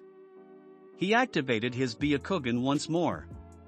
With these eyes, I'm able to not only see 360 degrees around me but also see through anything in my path as long as it stays within my range. I made sure to use this to search my surroundings carefully. Right. Naruto sweat dropped, having not paid any attention to the explanation. Anyway, how do you know that this was Sasuke? I can tell that you ask this because any shinobi from our village could have did this since we are still in the land of fire. Of course I know that this is impossible since this is fresh by the way it looks. If it were old, the wood sticking out would be darker due to exposure from the elements. Niji explained. Yeah, could you say that again? 20 words or less is pretty good start. Niji sighed again with a bit more exasperation. What I'm trying to say is that I know Sasuke was the one to write this. He must have did it during his battle with his kidnappers. He's smart. But how does that say it was him? Naruto asked. Do you know his handwriting? I was able to get a glimpse when I used my Byakugan to cheat during the Chunin exams. But I cannot say for certain. It's just a hunch I have. Well, Naruto said, holding a finger to his chin. If anyone knows what Sasuke's handwriting would be, it'd be. Sakura was looking with Ino. They had walked into a part of the clearing where kunai and shuriken littered the ground, accompanying a bloody ground. What happened here? Sakura thought aloud as she pulled a kunai stuck in a tree. Obviously a fight. Ino said in sarcasm. Sakura shot her a sharp glare. Do you have to be so smart? I wasn't even talking to you. Yeah, forehead. She dismissed with a wave of the hand. Sakura! Naruto yelled, jumping into their part of the clearing, followed closely by Niji. Naruto, Niji? Sakura questioned, turning to the two with Ino coming up behind her. Would you happen to know Sasuke's handwriting? Niji asked. Naruto had told him how she had pretty much been over Sasuke's shoulder during their time in the academy. Yeah. Why? Prefect. He said before turning around. Follow us. He began to leave and the other three followed behind the Hyuga. Shortly afterwards they reached the tree with the leaf insignia carved into it. Ino whistled low. That sure is Sasuke-kun's handwriting. Neji closed his eyes and folded his arms coolly. As I predicted. Guess you were right after all. But now that we have that information, where do we do next? Naruto asked. Neji opened his eyes, bringing a finger to his chin. I suppose we look for more clues until everyone meets back up. I'm certain we aren't the only ones to have found anything, and these two haven't searched their part of the clearing because we've pulled them away. We're in agreement. Sakura said. I'll meet up with you guys later. Come on, Inopig. As Sakura walked away, Ino fumed before flipping her shortened hair, walking after her partner. Humph. Almost 30 minutes later, the entire group meet back in the middle of the clearing, each having their own evidence of something. We should go in order from group to get this information around. Shikamaru said, hands stuffed casually in his pockets. I'll start. Choji and I were able to find these. Choji opened his hands to reveal spider webs in them. You. Ino muttered, backing up a little. What does that have to do with anything? Kiba asked with a deadpan look. We're in a forest. Of course there's gonna be some bugs here. You should think before you speak, Kiba. Shino told him. Why, you ask? Because you might say something stupid that could potentially put you in poor light. I'm getting real sick of that mouth of yours, Shino. Kiba yelled, raising an aggravated fist in the air. Hinata flinched, closing her eyes. Please don't fight. You should calm down when someone is telling you something correct. I'm simply trying to tell you to use your born senses before you speak. Kiba's eyebrows furrowed in confusion. What are you talking about? Chakra lies within these webs. Neji answered, his Byakugan analyzing the web before him. This is a type of ninjutsu. So you're saying that the person that kidnapped Sasuke is some type of Spider-Man? Ino asked slowly before bursting out in laughter. Wow. And I thought I heard everything. Neji simply deactivated his jujitsu. Believe what you wish. Alright, Shikamaru said. Tenten, your group is next. What did you guys find? We sort of split up a bit during our search and I found these. She showed them blunted and used kunai and shuriken she found in the forest. Those are just kunai and shuriken. All ninja have those. Naruto said. Tenten nodded. You're right. These are just normal tools. But only at their base. Seeing some of the confused looks, she explained further. When you take a good look at these, you can clearly see that they were used, but it was the way they were used that made me know that Sasuke was here. That was the fact at how and where they were embedded within the trees and ground. And that mean? Kiba pushed. She smiled. Sasuke was using his family's signature and unique shuriken jutsu. Of course she'd be able to gather that from the position of the kunai. Neji thought. A rare thoughtful look crossed Shikamaru's face. And what about you, Hinata? The Hyuga instantly grew embarrassed and began to stutter. UMIF found this. She reached into her jacket pocket and pulled out a picture. It was of their first picture as Team 7. Sasuke must have had it on him somewhere. Sasuke was definitely here then. No buts about it. Kiba said. Then our next question should be who he was fighting. All that we know is that they served the Sannin Orochimaru. Shino said. We have no intel on their abilities nor where they are. Wait, you said there's dot. Sakura pointed out. That means you think that it's more than one of them.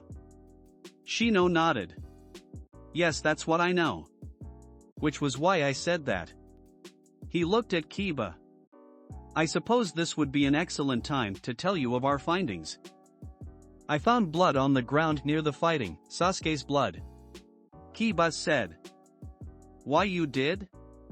Ino asked, her eyes widened at the information. But how do you know it's his?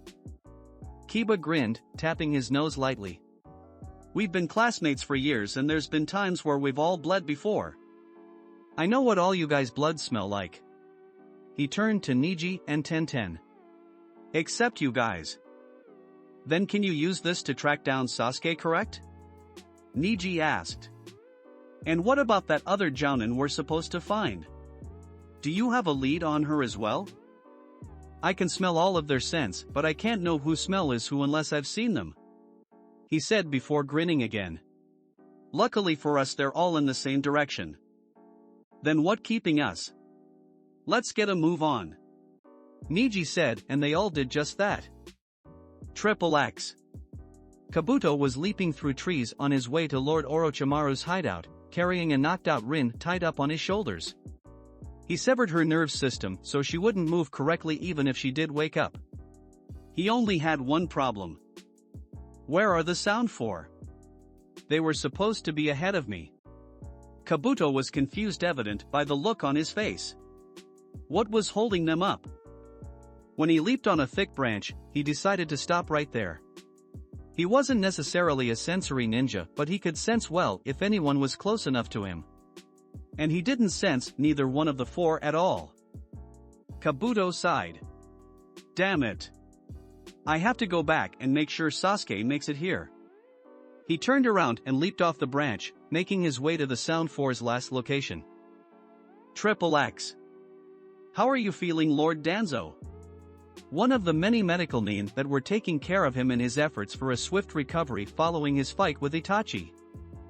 Fine for now. Exit. He commanded, and she did as told. His mind went to the mission he sent his last spy on. He had Kino gain rank in the normal Umbu so he would not be suspecting in case his plan backfired on him. Years ago, the old hawk knew things would come down to this, and that was when he had placed his strongest asset as his spy.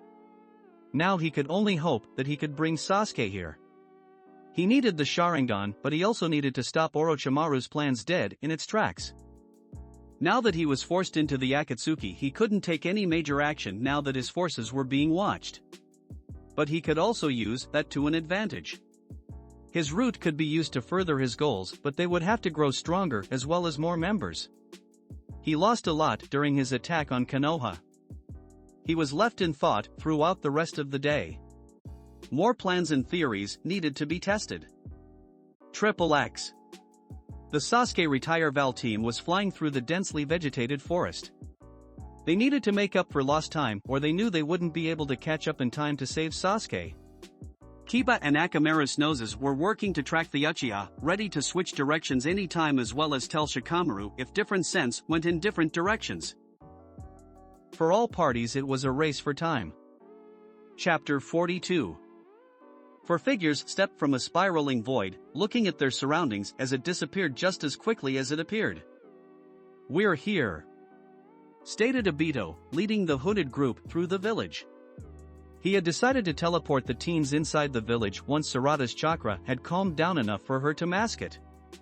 He also had her put her bangs down to cover the Rinnegan if she didn't want her left eye closed all the time.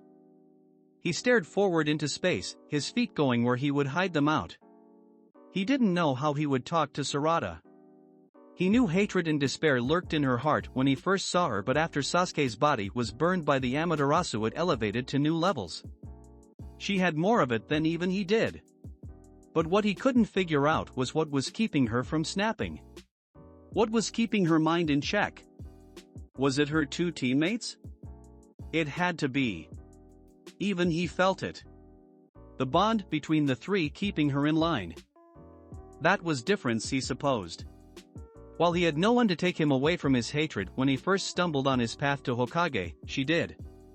She had two teammates that would be there for her through hardship and peace. That was the type of bond Obito longed for. No, he had to stop that. Someone like him didn't deserve such a thing. That bond, a bond of understanding and trust, was something he just couldn't have. Some would say that he had people all around him who would support him, but he wasn't naive. He knew that if they knew what he did they would banish him and he would be all alone. He felt guilty. He was lying to Kakashi, to Rin, to everyone. But he couldn't tell them the truth. He didn't want to be alone. Not even Naruto would accept his actions. So how could he talk the Uchiha on the edge of hatred back onto the right path? He could no longer think as his feet carried him to his house. He closed his eyes briefly to calm himself. "You'll be staying here at my house until I deal with Urashiki," Obito said, turning to face them as he dug in his pockets for his house key. Boruto still didn't like the idea one bit. His face showed as much. "I still don't understand why we can't help. You don't even have any information on his abilities." Obito dismissed him. "I'll manage. I don't need any help doing anything. Just stay hidden and sit still." "But what if you die?" Boruto was getting a bit angry. This guy was being unreasonable. "You saw how strong we are. We can still help." "My answer is no, and it's final," Obito said firmly. "You have to be sent to your future where you have deal with even more threats. Save your strength for then." "And what if go anyway?" Boruto challenged, but Obito didn't budge. He was stubborn just like Naruto. This was his son, no doubt. "I'll restrain you if necessary." A tension began building as the two shinobi stared each other dead in the eyes, neither backing down from what they believed to be correct. "Husband?" a soft voice said in confusion. Obito turned to the doorway to see his wife giving both a surprised and confused expression. "You're okay." She sounded very relieved. "I'm fine," he responded lowly before clearing his throat and gesturing to the teens behind him. "These three are going to be staying with us until I get back. Do you mind watching them?" She replied instantly with a small nod. "Of course not. They are welcomed if you want them to be." Even after all these years, she still said the same things. Habits were hard to break, it seemed.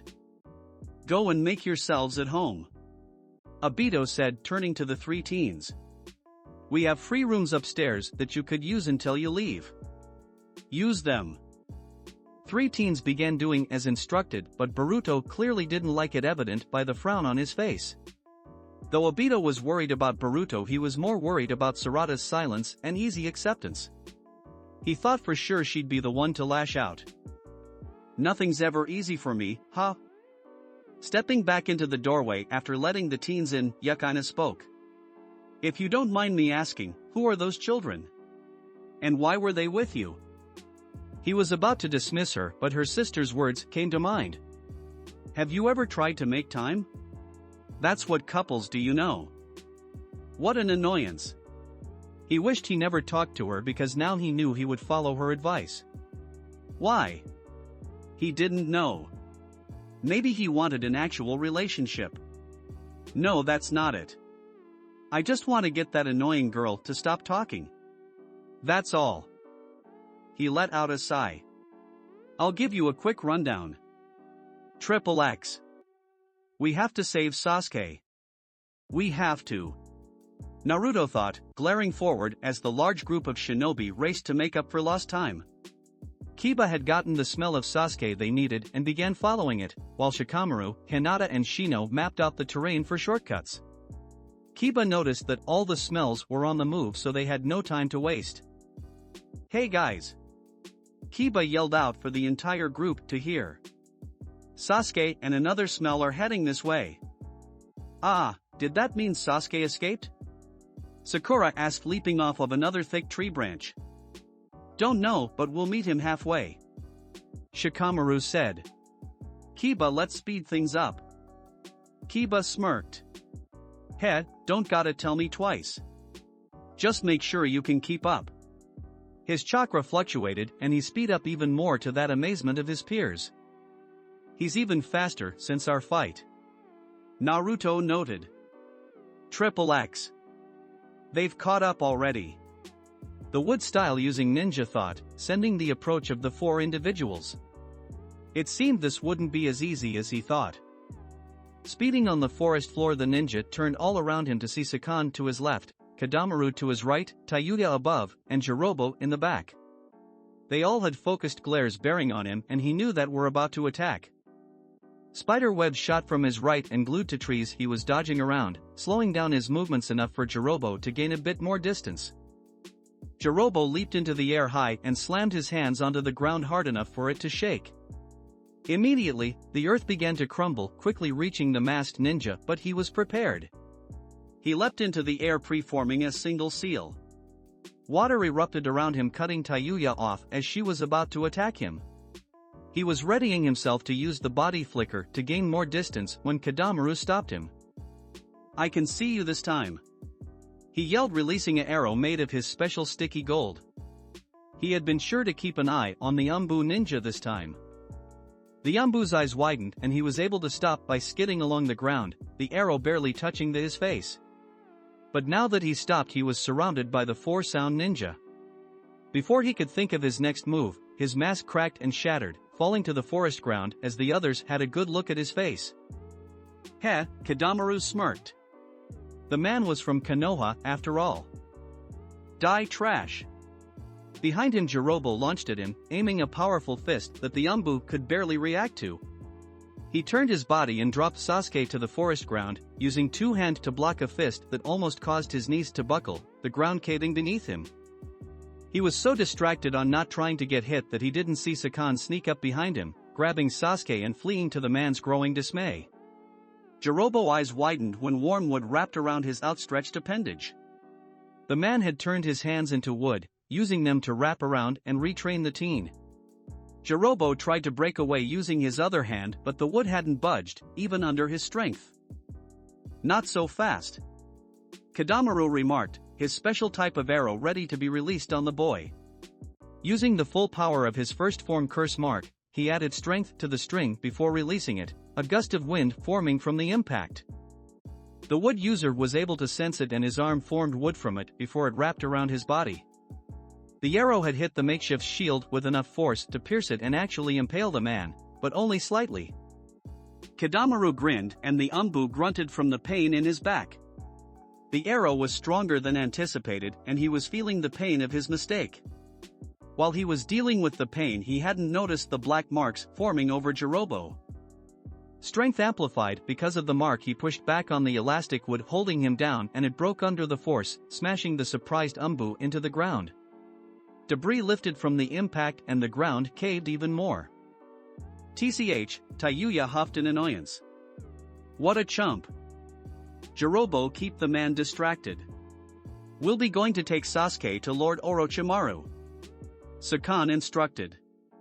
Jirobo nodded, giving a wicked grin at his dirty work before the rest of them left, leaping off of trees and into the distance. The debris cleared away and he watched as the Umbu got to his feet. "It's just you and me, not. Time to eat." Jirobo cracked his fingers, curse mark glowing red. "Triple X. He put us off course for a while," Sakan remarked, as he and his team leaped through the trees. They were attempting to try and get back on schedule. "We need to hurry. We can't keep Lord Orochimaru waiting. We haven't upgraded his curse mark yet." Kadamaru sighed. "And it'll be even more difficult without Jirobo to help us." "That fatso," Tayuya gritted, glaring at his mental image her mind conjured up. "I already know he'll take his time fighting that man. And even then we don't know if he'll win. He's the weakest out of all of us here. It's possible to complete the seal on our own, but it will take some time," Sakan said with thoughtful eyes. "I estimate it could take an hour or maybe more. We have to compensate for Jirobo after all." "Damn it," she gritted out. "What a load of shit. Let's just gain a bit more distance and start already. Hopefully, Jirobo can pull through." Triple X. Desolate land stretched for miles as wildlife were nothing but dried out carcasses. Water and plants were dried out, leaving the entire area devastated upon the lack of nutrients. The only cause was a single being. Clenching his fist tightly, Urashiki panted heavily as it had just healed. For tens of miles the celestial being had taken chakra out of anything that had chakra. Animals, plants, even weak non-shinobi, and it was only barely enough to heal his severe wounds and not his stamina. He glared deeply when he thought of what the Uchiha had did to him. That attack had destroyed almost his entire body. I need the Nine Tails chakra. And I can sense it. It isn't so far away. He managed to get out, feeling the heavy feeling of exhaustion weigh down on him. It pissed him off that he was so weak, but he had to remain on task. He knew that if that team found out about him it would be all over. Triple X. The brown-haired Umbu slammed into a tree hard enough for it to fall over as he looked over his forearm covering his face. He had just been able to block a crazy punch from Jirobo. Unfortunately, the attack was just the beginning. Rushing forward using his powerful legs, Jirobo aimed a punch that would aim to kill. He couldn't even get close as the Umbu raised the earth beneath him to escape, but Jirobo remained undeterred by the wild smirk in his face. His fist rammed into the pillar that sent the Umbu in the air, causing it to begin crumbling down. The Umbu leaped off of it and preformed seals. Water style, fierce waterway. A surge of water escaped his mouth only to hit a dome of earth protecting Jirobo. His eyes widened slightly before he clasped his hands together, intent on using this to his advantage. Wood pillars wrapped around the dome and kept the sound ninja stuck inside, the wood reinforcing his own attack. The Umbu silently escaped, aiming to catch up with the residential of the Sound 4. This is pissing me off. The Sound Ninja yelled, reeling his fist back before slamming it into the earth barrier before him. Spider-like cracks ran through it, but it still held. He aimed another fist, intent he would break out. As the Umbu was aiming to catch up, a kick to his side sent him flying away and into the side of a large tree. He grunted as he hit the ground before glancing up to see kunai coming at him. He moved fast and was able to leap away, but that gave his attacker the time they needed. Die! They muttered, chakra-covered hand slashing his head off. The body didn't even hit the ground before it turned into wood. A clone, huh? Kabuto, the Umbu muttered, but he heard. Kabuto turned around and gave a smirk at seeing someone so familiar. I think I recognize you. I might have seen a picture of you as a child in Lord Orochimaru's base. No, in fact it is you, isn't it? The lone survivor of him testing Hashirama cells on you children. Despite what he felt inside, the Umbu hadn't shown it. Have no reaction? No matter. Kabuto shrugged coolly. I'll return you back to Lord Orochimaru for more test. At that, the Umbu rushed forward, sword now in hand. Another smirk before Kabuto had whipped out a kunai and blocked it. Pressed a button, didn't I? The question didn't even need to be answered. It was blatantly clear that it had. Instead of answering, the wood user changed his stance, which enabled him to slide past the small kunai and nearly slice Kabuto's head off. Fortunately, he'd been able to duck and get out of the way, sliding across the forest floor. A grin flashed on the Sound Ninja's face as he was crouched low. Oh, I see. I quite like this side of you. He rushed forward. The last survivor of Orochimaru's experiment had barely been able to see Kabuto. He definitely was prepared for his speed, and it showed as he was sent flying into the forest floor as Kabuto kept pace. The Umbu snapped back into the fight, gaining back control over his body. He used his arms to flip himself upright but hadn't had the time to block another attack from Kabuto, sending him flying once more. This time, he was able to stay on his feet and just skidded along the ground. He was able to stop himself and preformed a single seal. Wood-style, deep forest emergence. Dozens of tree roots began sprouting from the ground, immediately surrounded Kabuto. Damn it, with all this noise, Rin is going to wake up soon. I can't keep drawing this out. As soon as that thought manifested, he leaped up high into the air to avoid a branch. He maneuvered through the air to avoid other branches before landing on one. He looked up to see he was being surrounded from every angle but could barely move before they slammed on top of him. Before anything else could happen, sharpened chakra cut through the middle of the group of blades before he swiped to the side and broke free of the branches. He leaped out of the broken branches but couldn't see Yamato rushing him until it was too late. A sword pierced his abdomen, shocking him into place.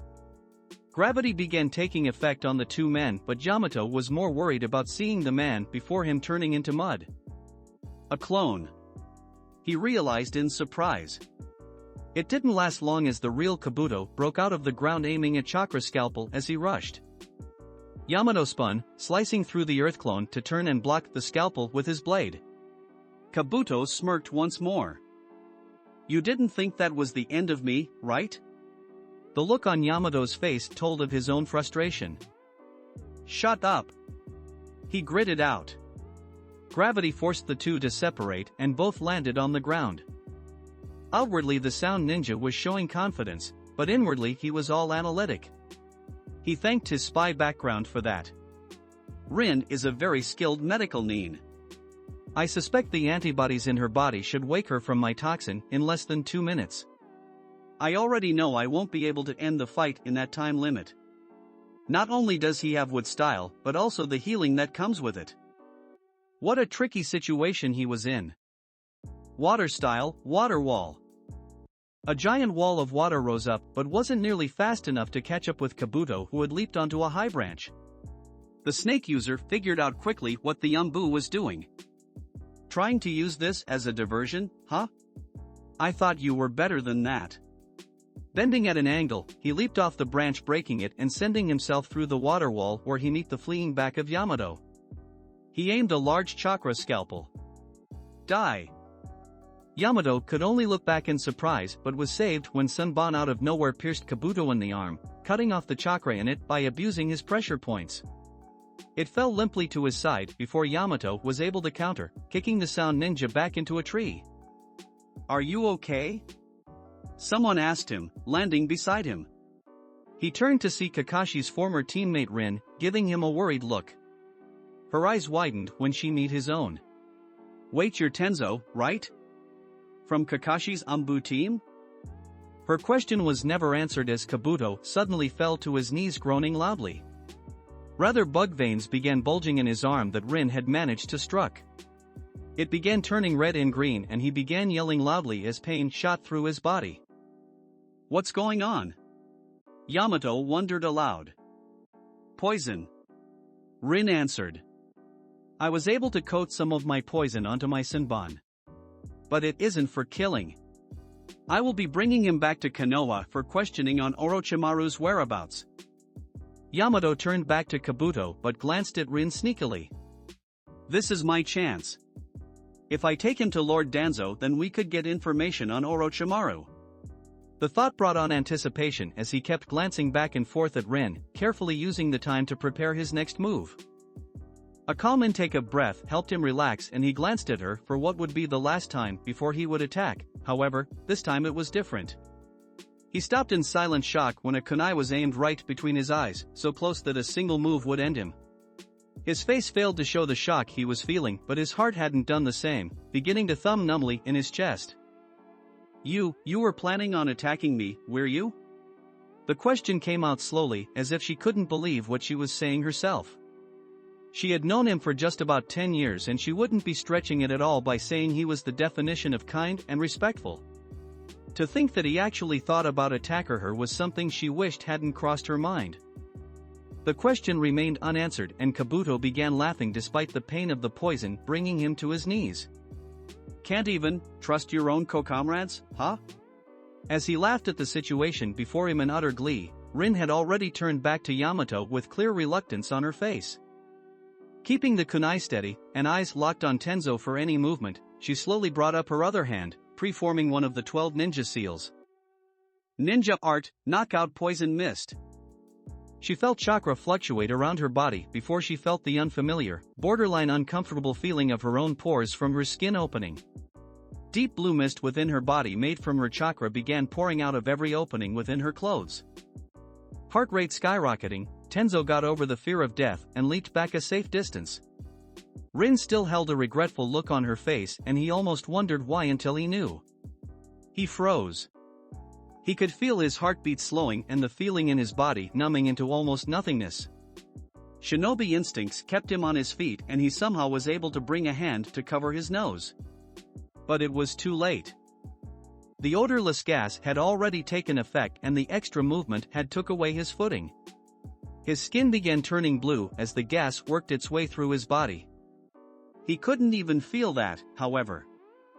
An ache ran through Rin's heart as she watched the scene unfold before her. That was her second strongest knockout gas that she knew she had to use. She remembered he had Hashirama's cells in his body, which meant a powerful healing factor. The poison was designed flawlessly for such a thing. When inhaled, it would be able to hide away from the immune system until it reached every single corner of the target's body. Then it would take effect in an instant, attacking every part of the body all at once, making it virtually impossible for any immune system or special healing to keep up with. It would remain until she knew he was out for the count. She had released the effects so the jutsu when she saw that he went limp. "I'm sorry," she muttered. She didn't know if she was sorry for hurting him or if it was just so she could finally move on. She had turned hastily to Kabuto after remembering that he was still a part of this, only, to her shock, to find him nowhere in sight. How could he have slipped away? She shouldn't have been surprised. His master was a snake, of course he could be just as sneaky. She flared her chakra after holding up another seal. She was able to use her excellent chakra control to scan the surrounding area for any sign of Kabuto's chakra. Seconds later, she let out a frustrating noise at not being able to sense anything but wildlife. She could sense up to 2.5 kilometers away. How had he gotten away so fast with injuries like those? Now she had no way of finding out which direction he had run off to. She was in a predicament. She couldn't decide whether to bring Tenzo back to the village for questioning or to try and find Kabuto, which had a high chance of failure. Hesitantly, she glanced back out the unmoving form of Tenzo. How conflicted she was. X. Many miles away, the race to catch up and retrieve Sasuke was more than a little tiring for the combined might of genin from Teams 7, Guy, 8, and 10. Each had to stay within the order that Shikamaru had put them in while keeping up with the high-speed Kiba, as he had to speed things up so that they could make up for a full 13-plus-hour difference and in the small amount of time that they had. It left just about everyone exhausted. "How much further, Kaba?" Ino asked between tired breaths, leaping from tree to tree. "My feet are dying," she complained for about the billionth time. Tenten, Naruto, and Shoji shot her a dirty look, but she had paid it no mind. She doubted she even had the energy to give her usual sassy retort. "Will you stop complaining?" Naruto asked tiredly, an annoyed expression on his face. "We're all tired. It's not just you." Ino only sent him a withering glare. Things were not much better for the front of the group, and the hearing the others in the back bickering only left them more tired. Shortly after Shikamaru had finally told them that they could stop for a 10-minute break before they would continue for another hour. Finally, Ino groaned out, slumping to the ground in a heap as she wiped sweat that built up at her brow. All around her were genin who had began sitting down, breathing in and out to catch their breaths for traveling so fast for so long. Niji and Shino were the only ones to keep their composure and hadn't shown much emotion at all. Though you could see the sweat on the both of them. "I'll go and find a water source," Niji said, walking away from the group. He wanted to keep his blood pumping and his mind working. X. Hiya! bellowed Jirobo, finally punching his way out of the trap that had kept him locked inside for an hour. His heart pumped wildly as he panted heavily from using level 2 of his curse mark to break out. And even then it had taken about 5 hits. Whoever that guy was, he was no ordinary ninja. Black marks around his body began to recede and his skin turned back to normal, curse mark receding. He favored clenching his thirst than chasing down the ninja who was more than likely dozens of miles away. He walked to nearest water source he could find, which happened to be a river, and took huge amounts of water. As he drank, he didn't notice watchful eyes before him in the edge of the dense forest. Niji scanned the teenager's attire. He had owned the same outfit he had seen other Sound Ninja wear during the attack on Konoha orchestrated by Orochimaru. But where was Sasuke then? Niji activated his family's signature eyes and looked all around the area, giving a small frown when he was unable to spot Sasuke or anyone else in the vicinity. He decided he would take him by surprise and attack in a vital spot, but was stopped by a voice. "I would not take him on alone. I'm sure you know of his unknown abilities." The matter-of-fact way this person spoke caused the Hyuga to know exactly who it was even before he looked. Shino Aburame, you followed me, why? From high above, Shino spoke, keeping his voice low and steady whilst keeping his eyes trained on Jirobo. No reason really. You split from the group and I'm just making sure you would live. Among us you are our best tracker and fighter. It would be a shame for you to be taken out. Niji hummed at the information but said nothing. If you are here then you know what our next move is. Of course, Shino nodded, leaping off the tree. I'll draw him in and you attack him at the right time. Niji nodded and leaped into the vegetation, out of sight. Shino walked out of the clearing, watching as Jirobo regarded him. You're a ninja from the hidden leaf, huh? Jirobo remarked, standing to full height as he gazed at Shino from across the river. You're correct. But, he paused in between his word, raising his arms from his jacket pocket. I'm also your opponent. Why you ask? Because you captured Sasuke Uchiha. Chapter 43. The stilled water between the two shinobi betrayed the tension in the air as the shinobi stared the other down, waiting for the next move. A slight breeze fluttered the grass beneath them and caused small ripples to cascade down the river. Suddenly, Jirobo moved, but hadn't even caused Shino tense as he only licked his lips as if looking at his next move. You have good chakra. It'll be good to see how great it'll taste. The words should have put at least a small bit of fear or, at the very least, apprehension inside the young genin, but he wasn't even thinking about his emotions. He was thinking about the implications of the words, wondering if this eating had anything to do with chakra. Wordlessly, he released some of his Kikeichu, watching as they crawled down his arm to end of his fingers. Grinning, Jirobo leaped into the air before smashing down into the ground. A dust cloud rose up high into the air and a crater larger than his entire body. However, he hadn't been able to actually hit Shino as the bug user had leaped away, noting he wasn't fast even though Shino had already assumed that because of his body size. Of course, he had to be 100% sure before he could move on to the next phase of his plan.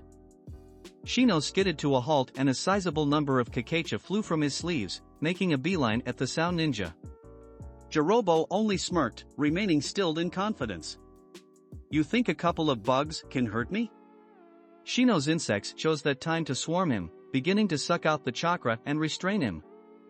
I implore you not to underestimate me. Why? Because that could prove to be your undoing as it is now. Shino said, motioning more of his insects into the swarm. Things were moving smoothly as he could feel his opponent losing chakra and strength and felt confident that this was the end until purple chakra began to ooze out of the swarm. All of a sudden, his insects were disintegrated as the chakra exploded. Shino felt himself getting angry but said nothing as he watched a smirking Jirobo bulldoze forward holding out his shoulder. Shino could only widen his eyes. He wouldn't be fast enough to dodge the attack. Thrusting shoulder. Rotation. Niji had leaped from his hiding spot when he knew that Shino would not be able to dodge the attack and would more than likely be really hurt from it. As soon as his feet hit the ground, he spun and released his chakra through every part of his body, using one of the Hyuga's most sacred techniques. With it, he was able to stop Jirobo in place and send him flying back into the small bank where the water rose high from the impact. A crater formed and the water that hadn't gone into the air began to pour inside of it while the water in the air slammed back into the earth. Niji spun to a halt, his technique ending as he looked on at the crater. Thank you for the save. Shino said, walking up beside him. Niji nodded, keeping his eyes on the water and dust-filled crater before them. He was sure that it would not be the end of the ninja. He proved himself correct when the crater exploded in dark purple chakra and out came Jirobo who had leapt onto the moving water. Niji activated his Byakugan and both he and Shino got into their stances as they looked upon the first form of the curse mark. Niji couldn't help but think back to the Forest of Death when he seen Sasuke covered by similar markings. He could only wonder what would come next. Triple X. Bark, bark. Akamaru barked aloud, startling the rescue team. Kiba picked up his dog. What's wrong, Akamaru? Before the dog could bark a response, Kiba smelt something was wrong. He sniffed the air as the other looked on before snapping his head in one direction. Niji and Shino are fighting someone strong. He's got the same type of chakra that Sasuke had in the Forest of Death. Then he must be the one who's got Sasuke. Naruto realized before instantly running off to the annoyance of his peers. Sakura was quick after him, but he had already stopped listening. Naruto, stop. Wait until everyone is ready. She muttered a curse and stopped running. It's fine, Sakura. Shikamaru said as they all shot to their feet. We're going after them. Lead the way, Kiba. Triple X. GGGGRH, Kabuto groaned, leaping onto another tree while trying to ignore the pain running through his arm. He could barely take the poison that was still attacking him but had his healing wound destruction technique. It was only able to keep the poison at bay with extreme pain because of his lack of chakra, but it was better than being unconscious or paralyzed. Then again, that left him not being able to complete his part of their plan. He would not be able to capture Rin in his current state, and from what he gathered on her personality, she was most likely going to be following after him. So all he would have to do would be to catch up with the Sound 4 and attack her as one. Then take both her and Sasuke back to Lord Orochimaru. Ninja art, fluttering leaves. Kabuto turned behind him to see Rin in the distance with her eyes locked onto him. From all around him, leaves ripped off branches and fluttered in a condensed fashion all around him. 5 seconds into the jutsu's activation and he couldn't even see in front of him anymore. You won't get away. Kabuto was surprised to see Rin rush into the middle of the jutsu and hit him square in the jaw, sending him flying off the tree and onto the cool forest floor. Before Kabuto could attempt to get up, multiple Senbon struck him, sticking into his remaining good arm and both of his legs. The Senbon hit right into the pressure points and would take away his ability to move for a while. Rin watched as the fluttering leaves began falling before she looked below at the unmoving form of Kabuto. Now I'm taking you back to Konoha. Triple X. Back in Konoha, things had relatively calmed down. Of course, things weren't all in order, and remains of buildings still littered streets and corpse-filled streets were closed off while policemen and shinobi alike began putting bodies into body bags. The underground facility being used for the hospital was filled to the brim with patients and were being overwhelmed without Rin's skill and leadership before Tsunade and Shizun had token control and helped smooth things out as much as possible. Things hadn't changed much for one green beast who was currently using crutches to make his way over to the makeshift TI division to go and pick someone up. Specifically, he was looking for this kid who was about his age who Guy-sensei assigned to him because he couldn't sit still and let his injuries heal. He was glad to be out the hospital. One reason was the food and just the sheer amount of boredom he faced, and the other being that he was anxious and nervous right now. His surgery that would decide his fate as a shinobi would be in a couple of hours, and he was scared as much as he wouldn't like to admit it. Regardless, he kept both his head and spirit high. He had to try and befriend this person so that they could maybe get some type of information from him. After being authorized inside and being led through the makeshift division, he was walked in front a door. He's just beyond here. Good luck. As they left, Lee only raised an eyebrow. They made it sound like he was going to war. He shrugged and opened the door to see a pale boy in umbu-like attire with a black expression. He did acknowledge Lee when he walked in but hadn't shown any emotion. Lee could admit he'd never meet anyone stranger, well, maybe except Gaara. Have you two come to interrogate me? He asked in a light tone, head tilting to the side slightly. Despite his injuries, Lee preformed the signature nice guy pose, which only caused the other kid to blink. That was probably the most subdued reaction to such a thing. No. I have come here to befriend you. The kid blinked again. Befriend me? Yash. I believe that the both us can both be exceptional friends. Lee yelled out in hot-blooded passion. What are your likes and dislikes? Favorite hobbies? Are you a ninja as well? Do you believe that talent can beat hard work or the other way around? The bombardment of questions had only confused Sai. He hadn't seen anyone that had showed as much emotion before. Not even that person. Can I ask you something? Sai asked, stopping Rock Lee in the middle of his bombardment of questions. If we are friends, what do friends do together? Rock Lee gave a bright smile. I'll show you, my youthful companion. After they had gotten clearance to leave, with an umbu tail following after them in the shadows, Rock Lee had shown Sai around the village. They had went to shops, restaurants, and just about anywhere else in the marketplace district. Rock Lee had decided they would stop and eat at Ichiraku Ramen 1 hour before he had to go back to the hospital for his scheduled surgery. A couple of minutes after they ordered, air food was served by the owner. Please enjoy the food. Since you're injured, it's on the house. Lee nodded in thanks before looking down and closing his eyes. Itadakumasu. After saying his thanks, he began to chow down, all the while Sai only stared. You should eat before it gets cold. I told him, walking up to the stand, it tastes better warm. Sai nodded in thanks before eating himself, although much slower. She smiled at that. It was healthy for a boy his age to eat, especially for a boy as pale as him. The two are in silence as both owner and daughter left them to eat. It was like a daze for Sai. He had seen so many colors, so much emotion, that it had surprised them. He hadn't even been here for a long time, and yet he felt drawn to it. Hey, Lee-san, can I ask you something? He asked, and Rock Lee turned to him, mouth full of ramen, before he swallowed it all in one big gulp and nodded in yes. You said earlier that you loved this village. How do you know that you love it? How do you love it? Lee smiled gently. I will admit that I haven't always had the best time here, but, to me, it's home. I was able to grow into a splendid ninja and show my ninja way. So I think the way to love something is for your passion to lock into something. And how to love, well, not even I know that.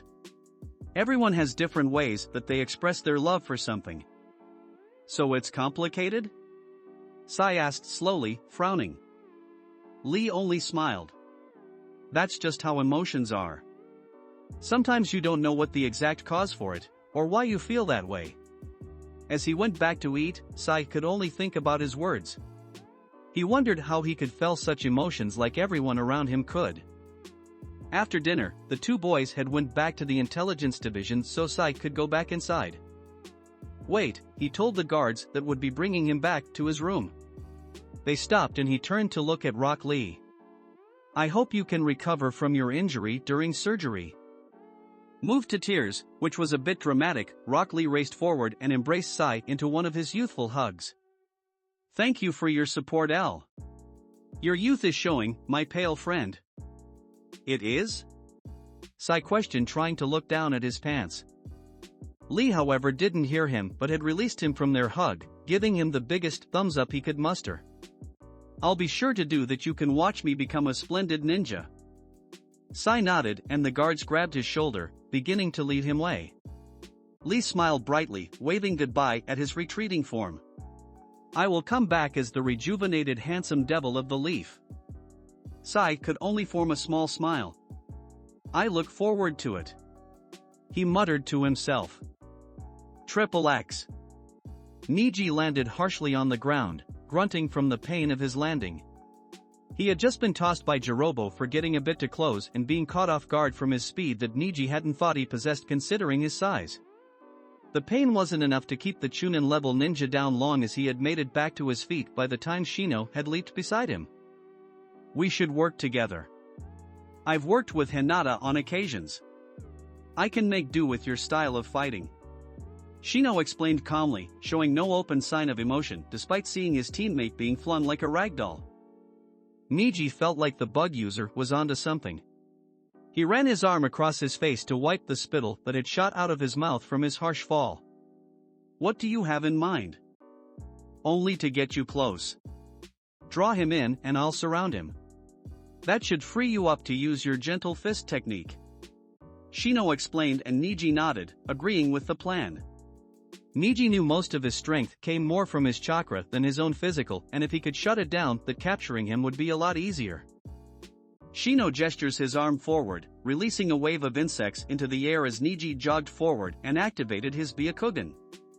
The insects beeline for Jirobo, but he only stands there aiming to take them all at once. Orochimaru had briefed them on all of the clans in Konoha as well as their jutsu. But the swarm had diverted before reaching him and circled around him as Niji launched at the giant kid. Jirobo threw a backhand which missed as Niji had performed a backflip before throwing a fist that was blocked by Jirobo's forearm. Jirobo sent him away with a fling that bounced him off of his arm, but Niji recovered quickly, landing on his feet. Niji leaped into the air before throwing a volley of kunai only for them to be swatted to the side like insects. Niji felt a bit of anger rise in him and landed on the ground, glaring at Jirobo. Niji needed him to move so he could be in position for Shino's insects to swarm him without Jirobo being able to counter. But he couldn't get Jirobo to move no matter what he tried. And getting to close would get him crushed as Jirobo was durable enough to fight past the pain of feeling his gentle fist and strike him. "You seem to have a lot of chakra." Jirobo smirked and preformed a seal. "I'll be taking it. Those are Earth-style hand seals." Niji realized internally and immediately leaped into the air, using his Byakugan to spot any change in the earth below him.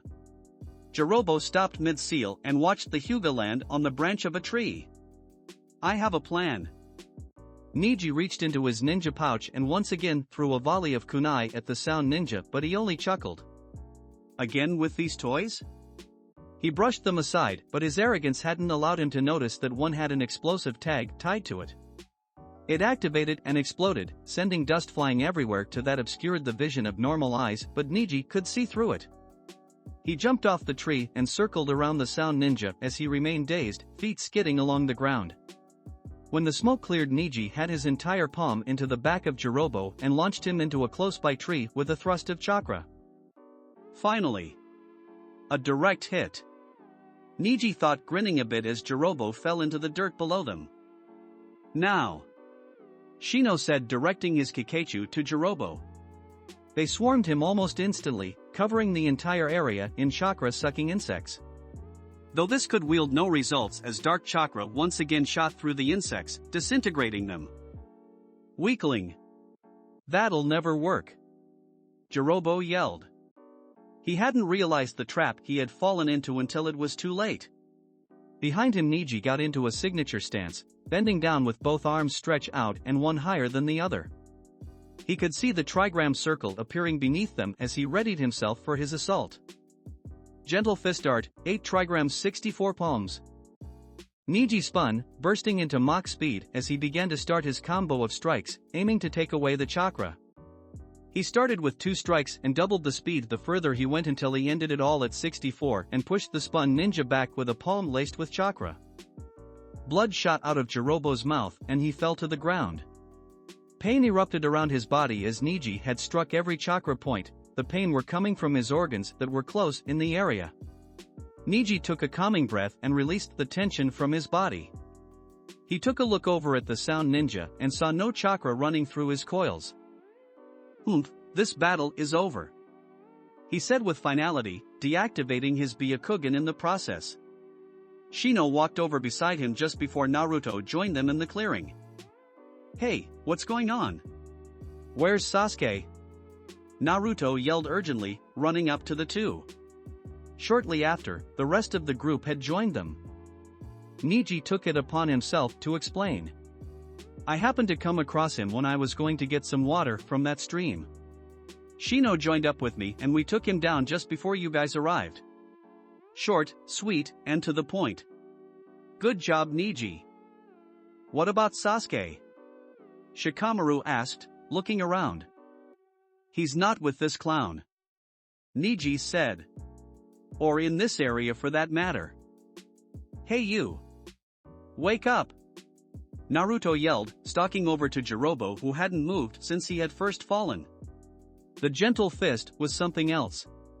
Sakura and Shikamaru had decided to follow Naruto in case he did something stupid, which was more than likely to happen. For your knowledge, his physical strength is exceptional as well as his durability, Shino said, wanting to give them information in case things got out of hand later. "He's quite fast and quick on his feet for his size, but he's not too fast. And I also suspect that he has more power that he's yet to shown. Restraining him should be a priority."